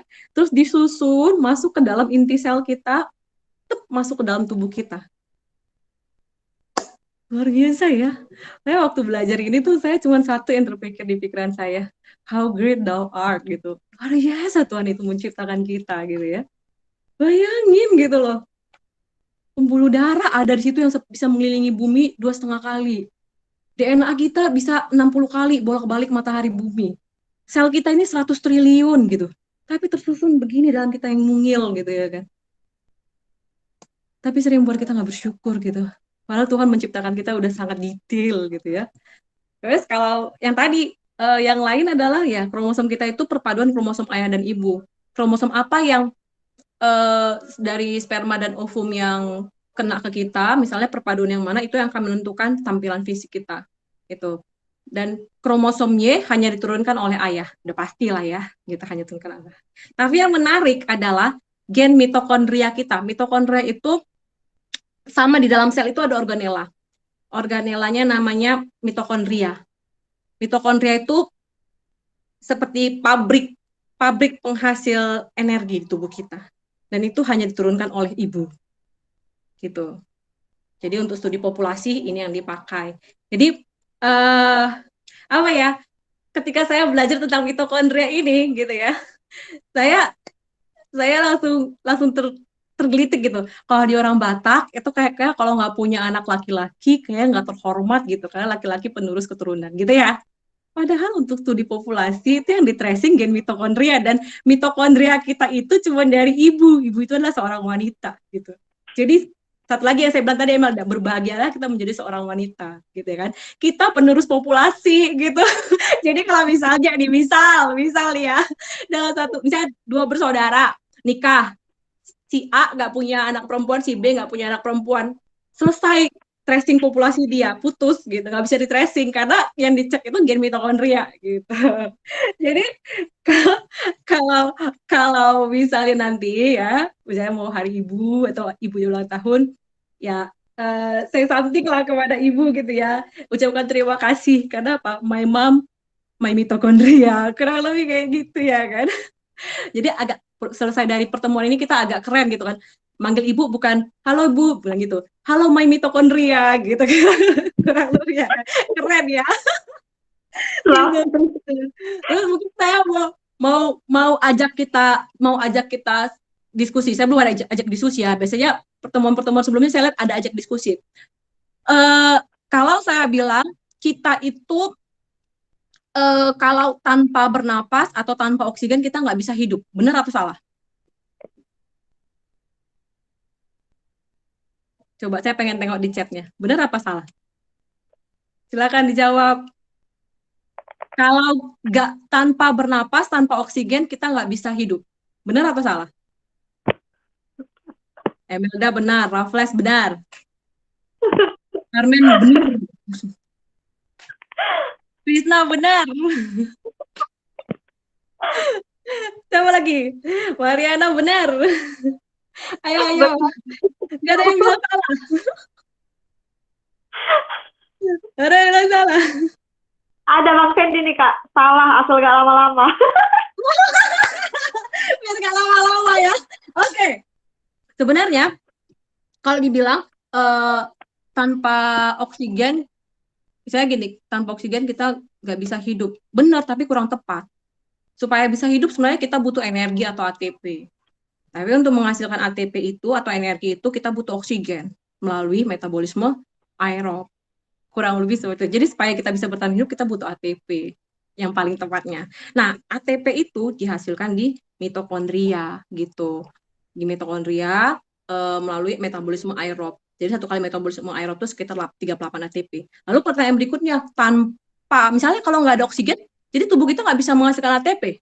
Bisa, tapi sedikit. Misalnya kalau metabolisme anaerob, satu kali metabolisme dia cuma menghasilkan 1 ATP. Dan tambahan efek sisa, 2 asam laktat. Asam laktat ini lain kalau numpuk, bikin badan kita pegal. Gitu. Nah, ini keuntungan orang yang udah belajar di komunitas meja belajar. Jadi kalau misalnya nih nanti tidur karena panas nih sekarang kan, tidur di lantai pakai kipas, besok pagi pegel tuh badan. Jangan bilang, aduh badanku pegel nih. Tapi bilangnya, aduh asam laktatku lagi numpuk nih. Gitu. Kan keren gitu. Gitu. Jadi penumpukan asam laktat gitu. Jadi solusinya apa? Tusuk. Solusinya ya karena kondisi tubuh kita masih kondisi anaerob, nanti tukang pijitnya pusing. Karena tubuh kita mau kondisi anaerob, berarti tubuh kita butuh tambahan oksigen. Solusinya sebenarnya olahraga. Karena saya kurang suka dikusuk ya. Jadi saya cari tahu itu ilmiahnya gitu. Jadi kalau badanku lagi pegal, aku olahraga. Olahraga aerob ya kayak lari, jogging, bersepeda gitu ya. Itu akan hilang pegelnya. Karena itu penumpukan asam laktat. Kecuali kalau kita habis berantem ya, pegel-pegelnya itu karena bengkak lebam, itu beda. Gitu, itu beda. Gitu, kurang lebih seperti itu. Jadi ya berbanggalah hai wanita yang kita gen mitokondria menjadi untuk di populasi. Makanya pada hari ibu ucapkanlah ya, Mom, thanks for giving me something that daddy never could, gitu ya. Sorry ya para pria, kali ini wanita agak sedikit boleh berbangga diri. Oke, lanjut next. Ini juga cukup menarik. Slide berikutnya. Ya, ini Indonesian Genome Project Mapping ini oleh Prof. Hera. Prof. Hera ini tim di Eijkman Eijkman itu yang sekarang pusat untuk tes PCR COVID-19 ya, Eijkman Jakarta ya. Jadi Prof. Herawati Arusudoyo ini mereka bikin research Indonesian Genome Project gitu. Jadi dari hasil ini di 2017 ini juga sudah dipublikasikan sama Prof. Hera bahwa didapati tidak ada gen 100% Indonesia. Jadi Prof. Hera sendiri bilang kurang tepat istilah pribumi. Kami ini orang pribumi, kau itu orang Cina, non pribumi. Karena sebenarnya nenek moyang kita itu adalah pendatang gitu. Dan ini dulu pulau kosong gitu. Jadi ketika di tracing menggunakan tadi ya gen mitokondria tadi, tracing populasi gitu ya, didapati ternyata kayak kita orang Sumatera itu kombinasi ada sedikit gen populasi Cina, ada Taiwannya, ada Indianya gitu. Jadi kayak campur-campur tuh ada gambarnya ya, tapi kurang besar ya. Jadi warnanya itu nggak ada yang sama gitu. Jadi ada warna orange-nya, ada warna kuningnya, ada warna birunya, ada ungunya gitu. Artinya kita nggak ada 100%. Gen Indonesia itu nggak ada. Jadi jangan pernah kita menggunakan istilah pribumi non pribumi lagi, karena nggak ada gen pribumi itu gitu. Ya kan? Jadi kalau mau lihat silahkan research-nya, artikelnya itu Complex Pattern of Admixture Across the Indonesian Archipelago. Itu research-nya gitu. Nah, next. Jadi slide terakhir saya ini quote yang Prof. Hera buat gitu. Geneka Tunggal Ika. Aneka gen satu Indonesia. Oke, kembali ke moderator. Oke, berarti ada dua ya Kak, semboyan di Indonesia, Bhinneka Tunggal Ika dan Geneka Tunggal Ika. Yes. Oke Kak, jadi kan masih ada nih 3 pertanyaan tadi yang belum kita bahas. Oke. Nah, cuma kalau bisa 1 pertanyaan ini sekitar 2 menit atau 3 menit aja ya Kak. Ini tentang darah nih Kak. Jadi dari Kak Palma nanya gini, Kak, gimana case-nya kalau dalam sebuah keluarga ayah golongan darah B+, ibu B+ juga. Tapi ada satu anaknya yang golongan darahnya AB-. Apakah ada kelainan dengan si satu anak ini? AB? Gimana, Kak? Ayah, jadi bapaknya B positif, ibunya B positif juga. Tapi Anaknya? ada satu anak AB-, Kak. A-nya dari mana? Jadi itu yang ditanya Kak apakah ada kelainan dengan satu anak itu? Berarti bapaknya 2 dong? Kan kalau B itu kan bisa dia yang homo atau hetero. Kalau yang homo kan dia B-nya itu dua-duanya B kan, BB. Atau hetero kan yang BO. Kalau yang BO dua-duanya misalnya kan bisa ada kemungkinan anaknya golongan darahnya O. Berarti anaknya kemungkinannya B atau O anaknya. Tapi kalau memang benar-benar murni B, anaknya hanya akan B. Kalau plus itu bicara soal resus ya, resus positif, resus negatif. Nah, ini bapaknya B, resus positif. Mamanya B, resus positif. Anaknya AB resus negatifnya dari mana? A-nya dari mana? Berarti secara medis nggak mungkin, secara apa nggak mungkin ya kayak? Iya, bukan anak kandung yang itu, atau ibunya dari bapak yang lain mungkin seperti itu, atau anak kakak saya. Iya. Mana Kak Fal? Itu masalah keluarga ya, silakan dibahas secara internal. Gitu. Kak, terus ini dari Bang Tian. Katanya Bang Tian pernah baca berita ada anak dengan kelamin ambigu. Ambigu kelaminnya Kak, atau disebut mengidap 46 XY. Disorder of Development. Ini gimana Kak? 46 XY. Iya, jadi ambigu kelaminnya Kak. Dan maksudnya 44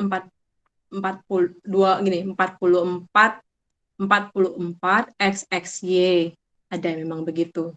Ya, 44 XXY. Jadi dibilang pria tapi kelebihan kromosom X-nya gitu, memang ada kelainan genetik. Itu tadi masalahnya waktu pembelahan nggak seimbang pembelahannya, jadinya kayak gitu. Bisa ada kelainan genetik seperti itu. Jadi kelebihan dia X-nya. Jadi mau dibilang XXY harusnya kan kalau cewek XX, cowok XY, dia XXY. Ada emang begitu. Maaf Kak, apain nanti yang tampilannya mau jadi agak maksudnya nggak beda. Beda ya, bukan soal kemayu ya. Nanti dia gini, bisa kayak cowok tapi putingnya membesar. Nah, seperti Oh. itu. Atau yang cewek, dia kok ada kumis gitu. Seperti itu kelaminnya, biasanya cenderungnya infertil ya. Kelaminnya itu nggak berfungsi, disfungsi. Gitu sih. Dan itu biasanya sindrom. Kalau bilang sindrom, kumpulan dari gejala, dia nggak akan satu. Kayak saya bilang tadi, kalau udah gejalanya pasti kan mempengaruhi gen-gen yang lain, beberapa gen, nggak hanya satu gen. Gitu. Jadi kumpulan gejala dia. Ada. Oke, terjawab ya Bang Tian. Oke, terus ini Kak dari Kak Arisna. Gimana itu Kak psikosomatis penjelasannya? Kenapa bisa hanya karena pikiran yang kurang baik mempengaruhi kondisi fisik kita Kak? Misalnya ada nih yang sudah merasa benar-benar sesak, seperti mau mati. Tapi pas di rongsen nggak ada penyakit apa-apa. Dan sebaliknya seperti ODGJ, gimana mereka bisa nggak merasa lapar atau merasa sakit? Padahal mereka nggak makan berhari-hari Kak.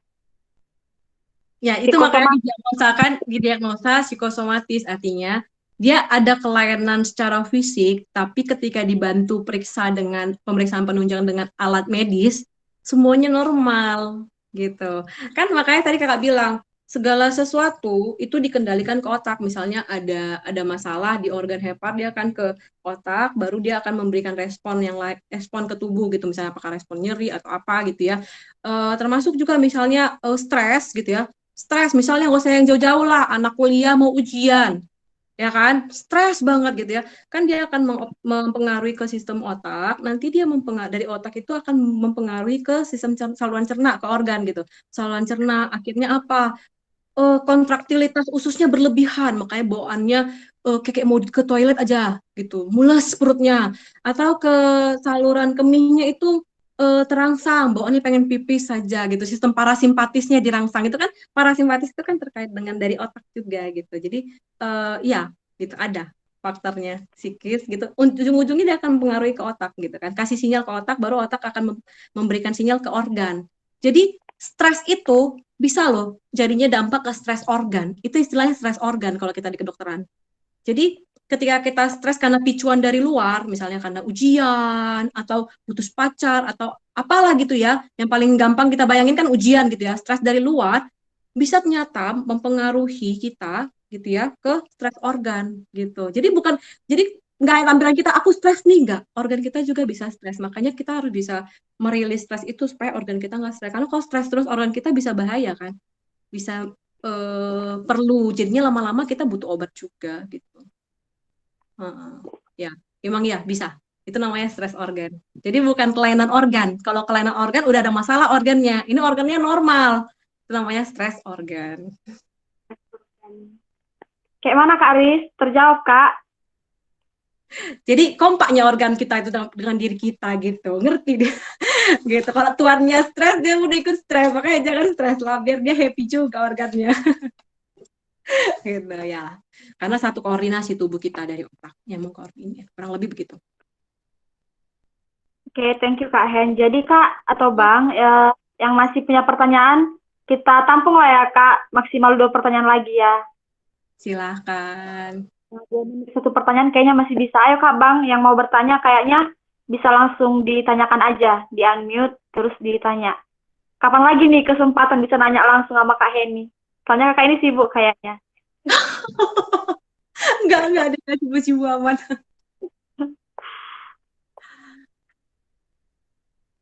Udah capek, otaknya panas. Sebenarnya kalau belajar ilmu kedokteran begitu ya. Kalau dulu SMA kita ilmu biologi tuh bikin mumet otak ya. Yang penting jangan bikin stres organmu ya, Dek. Oke Kak. Kalau Kak Mariana, ada Kak kira-kira Kak Mar? Si Armen nggak pernah pegal, makanya nggak pernah olahraga. Luar biasa ya, men. Oke Kak, kayaknya nggak ada lagi nih pertanyaannya. Tapi Kakak boleh kasih apa ya, kalimat pamungkas nih. Kalimat pamungkas. Soalnya tadi menarik ketika Kakak bilang, oh ini ada chat ya. Ada pertanyaan. Oh, nanya terkait stem cell. Stem cell. Silakan Kak Mar, di-unmute aja Kak Mar. Di-unmute terus Kakak nanya langsung aja. Oh ya. Kakak itu nanya kebenarannya, Kak. Gimana kebenarannya dari sisi kedokteran? Beneran kayak mana nih dulu? Karena emang lagi gencar-gencarnya sih penelitian stem cell. Cuman makin mulai aneh nih, banyak banget nih minuman-minuman stem cell. Saya bingung gimana caranya bisa jadi minuman stem cell nih. Hati-hati ketipu sama produk ya. Banyak tuh Iya, artis-artis tuh benar Kak. kayak "Tit," gitu ya, stem cell. Padahal stem cell itu kan benda apa ya, hidup ya, sel hidup gitu. Dia harus hidup sampai harus dibekukan ke minus sekian baru supaya, dan dia itu harus diinjeksikan intravena gitu ya. Karena emang lagi banyak selain edit gen, salah satu juga yang lagi yang lagi hot issue, penelitian paling banyak digandrungi di biomolekuler itu adalah stem cell gitu. Tapi kalau udah bentuk serbuk makanan gitu, stem cell apel dikasih ke manusia, ya manusia ya pakai stem cell manusia lah, masa manusia dikasih stem cell apel misalnya seperti itu, atau stem cell dari hewan misalnya, terus bentuknya udah serbuk lagi, serbuk itu udah bentuk yang benda padat mati gitu, ya stem cellnya mati lah logikanya kayak gitu ya. Kebetulan kan saya masih ikut-ikut juga lihat-lihat, walaupun bukan tim saya, tapi waktu saya nge-research micro RNA gitu ya, kita kan di genom itu teman-teman stem cell lagi lagi menanam, jadi kayak membiakkan stem cellnya gitu, lagi mau manen gitu. Saya ngelihat, oh stem cell tuh harus hidup yang dimasukin ke tubuh manusia gitu, nggak bisa kayak gitu. Jadi kalau dibilang ada minuman stem cell, jangan tertipu ya. Nggak mungkin. Minum gini ya Kak. Iya, gitu. Tapi memang kalau dibilang stem cell, itu kan stem cell titik awal sel kita kan sel pluripoten itu stem cell gitu. Stem cell itu yang akan baru berdiferensiasi membentuk sel yang mati. Gitu. Jadi misalnya ketika ada orang organnya memang udah rusak, ya supaya salah satu solusi sekarang kayak misalnya orang udah gagal jantungnya emang udah rusak gitu, nggak bisa diperbaiki lagi. Jadinya disuntikan ya, penelitian ya, disuntikan stem cell, harapannya stem cell itu akan membentuk sel baru sehingga terbentuklah yang sel jantung yang baru menggantikan sel yang lama gitu. Jadinya makanya ya banyak orang yang tertarik kan untuk awet muda, suntik stem cell, kurang lebih seperti itu. Karena memang menarik. Sampai ingat banget saya cerita-cerita ke teman saya juga dosen di Nomensen, dia ngambil histo biomedik di UI, dia penelitiannya stem cell gitu kan. Terus dosen pembimbingnya dia itu kan project hibah, kalau UI biasanya banyak hibah-hibah begitu kan. Terus ada satu dosen di UI yang projectnya itu stem cell gitu ya. Itu kan biasanya maka pakainya dari plasenta. Jadi plasenta itu langsung mereka biakkan dari situ. Biasanya rata-rata dari plasenta, kan di situ banyak ya stem cell di situ. Baru itu nanti hasil biakannya itu nanti bekas-bekasnya dia pakai tuh untuk di wajah. Makanya katanya dokter itu katanya awet muda, bahkan wajahnya halus banget, padahal dia nggak pernah pakai skincare katanya gitu. Ya itu tadi ya, regenerasi sel baru gitu. Tapi nggak bisa main-main loh, nggak bisa sembarangan gitu. Dan itu harus yang stem cell hidup sih, gitu sih. Itu menarik gitu, tapi ya biayanya besar ya, puluhan juta gitu sekali suntik. Jadi Kak, hanya aku menanya lagi. Jadi kan itu banyak sekali produk yang misalnya dikatakan dikembangkan dari stem cell-nya domba. Jadi itu pun kalau belinya katanya harus sampai beberapa pakai supaya bisa sembuh. Itu kira-kira gimana sih kebenarannya? Aku udah lupa gitu produknya gitu kan Kak. Baru kalau misalnya kita ini produk makanan ya? Produk obat-obatan gitu Kak. Obat konsumsi oral. Iya, sepertinya sih gel gitu Kak, seperti apa sih kayak Nature A gitu ya kan Kak. Oh iya, konsumsi oral kan, dari mulut ya, dimakan gitu ya, atau diminum gitu ya. Itu pun harganya kan memang selangit. Mendengarnya aja pun kita kadang ngilu gitu kan. Baru pertanyaanku juga kan Kak, kira-kira kalau misalnya kita ada bayi, misalnya plasentanya diambil terus disimpan, terus keluarganya bisa nggak pakai plasenta si bayi itu, atau kita kalau mau pakai stem cell dari plasenta harus dari plasenta kita sendiri, atau bagaimana sih Kak gitu? Itu nggak bisa sembarangan nyimpannya. Jadi ketika diambil itu harus dikondisikan gitu, ada syaratnya gitu supaya dia bisa hidup gitu, nggak sembarangan disimpan tuh jadi bangke bau busuk loh.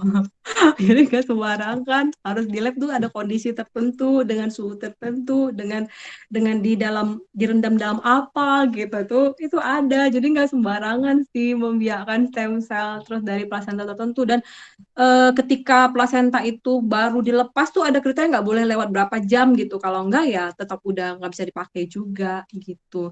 Dan bicara soal harus dari plasenta misalnya anak kita gitu atau dari keluarga kita, enggak sih gitu.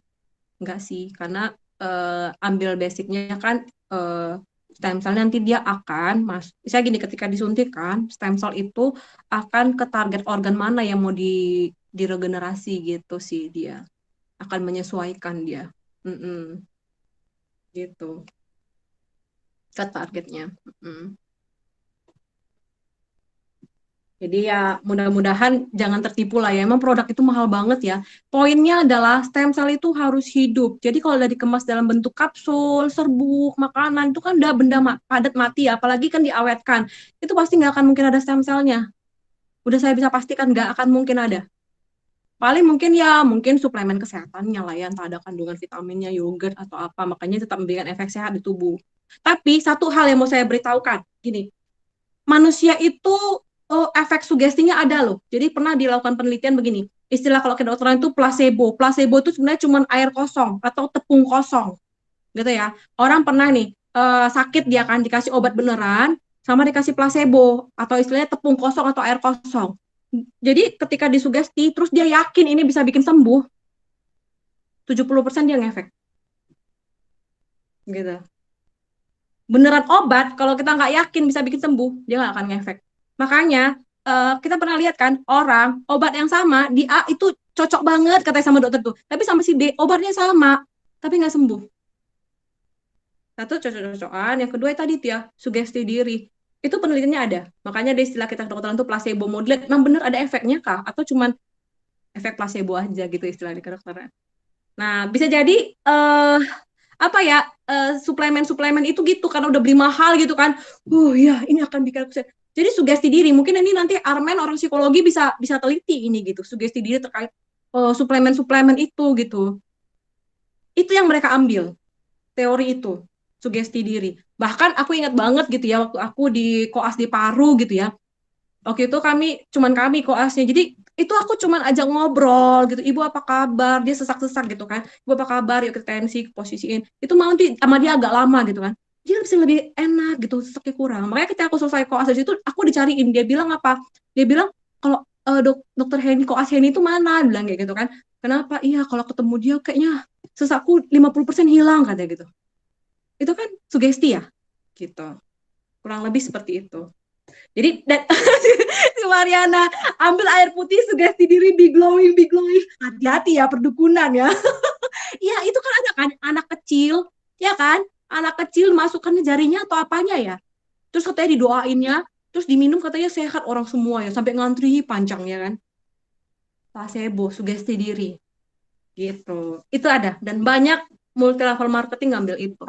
Gitu. Tapi memang ada juga dia mungkin pakai produk-produk suplemen kayak ya ada yogurtnya, ada kandungan vitaminnya gitu ya, kandungan dari buah berinya, itu kan bagus juga ke tubuh ya, gitu, vitaminnya ya, sama seratnya, gitu. Gitu Mariana. Sampai saya jujur loh, saya sampai penasaran, saya coba loh. Saya sama mama saya coba satu produk, adalah produk TIT gitu ya, stem cell. Saya coba ini lebih rasa yogurt deh daripada stem cell-nya, kurang lebih seperti itu. Jadi, oh ya, efek yogurtnya, terus kayak ada aroma vitamin C-nya, apa jeruk-jeruk gitu. Jadi, mungkin mereka akan campurkan suplemennya ke situ. Jadi, tetap ada efek ke tubuh gitu. Tapi, tinggal nambahin embel-embel stem cell gitu. Stem cell apa gitu ya kan, biar orang tertarik. Karena lebih murah kan dibandingkan stem cell yang suntik, 40 juta sekali suntik misalnya kan. Dibanding ini kan murah.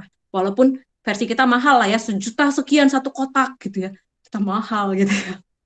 Mohon maaf ya buat teman-teman yang lagi mengkonsumsi itu, mohon maaf, saya hanya mau membagi ilmu aja. Ada pasti efek kesehatannya dari suplemen itu. Oke Kak, nanti kayaknya Kak Mariana bisa nanya-nanya lagi deh. Tapi lebih bagus pakai buah deh. Lebih bagus konsumsi buah segar deh. Tadi tuh untuk investasi kita untuk 99,9% tadi itu ya. Tapi yang 0,1% itu pun juga ngefek kan ke kulit kita lebih segar gitu ya. Oke Kak Hen, jadi karena waktu kita udah lewat nih.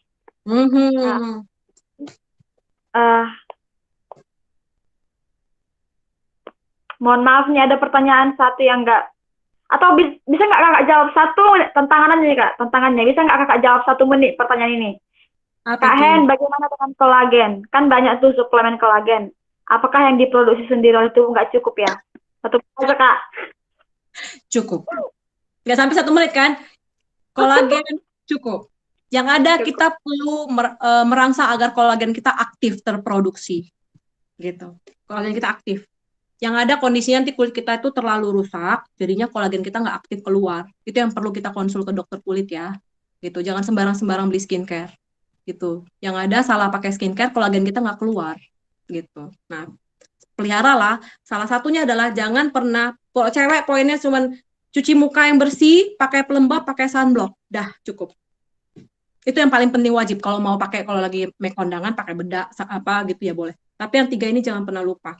Cuci muka bersih sesuaikan dengan warna kulit, dengan kondisi kulit, apa kulit kering atau normal atau berminyak, baru pakai pelembab. Pelembab inilah yang membuat wajah kita segar kayak kelihatan awet muda.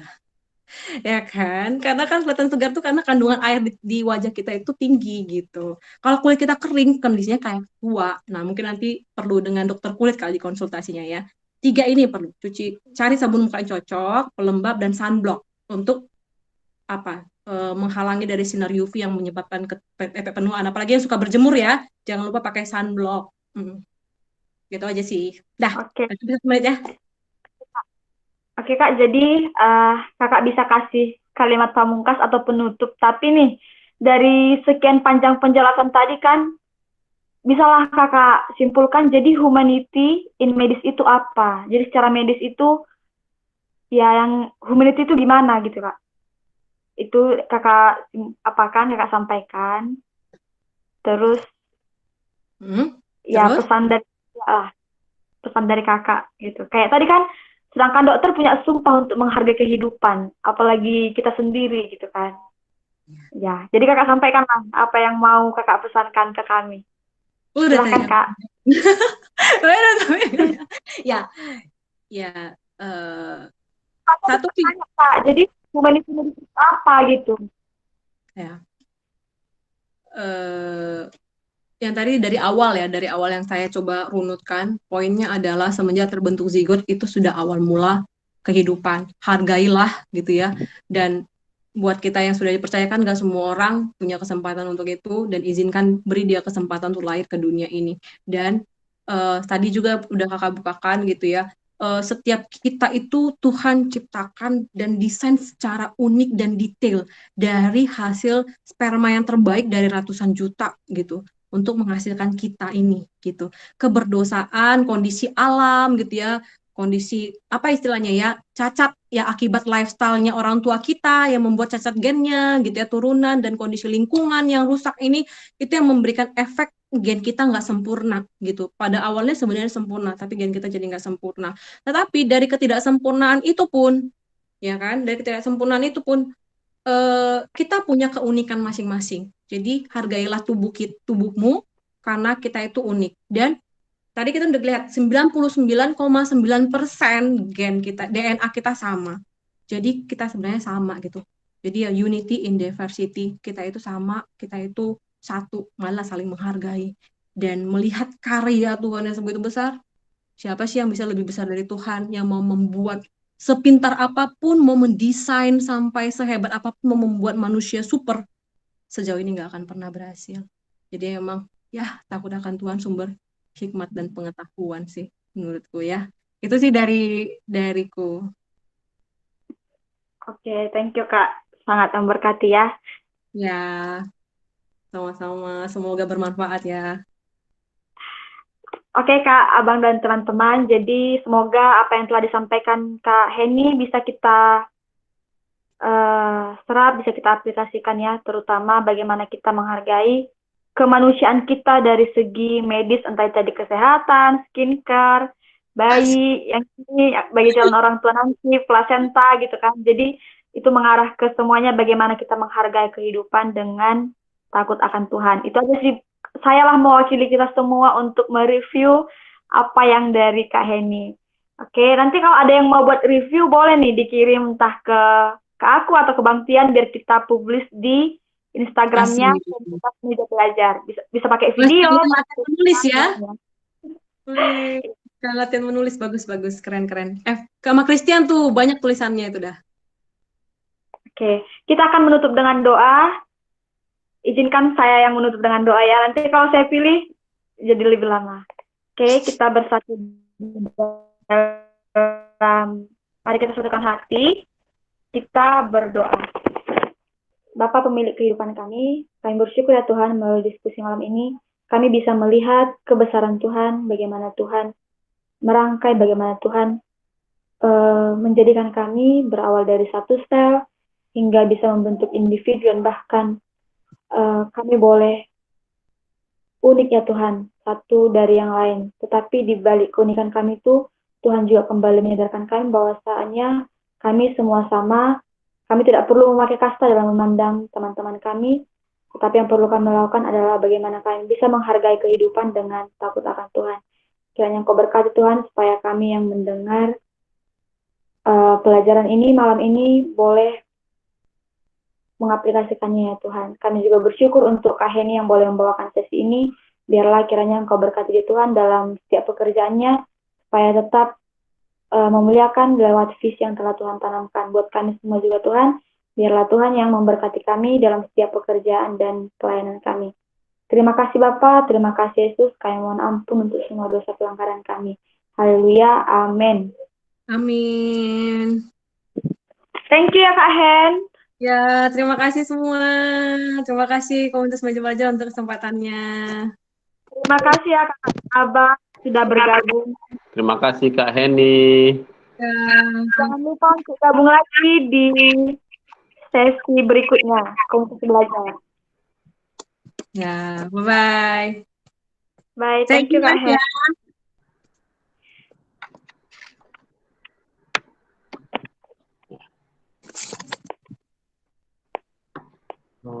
Headphone saja bisa dia.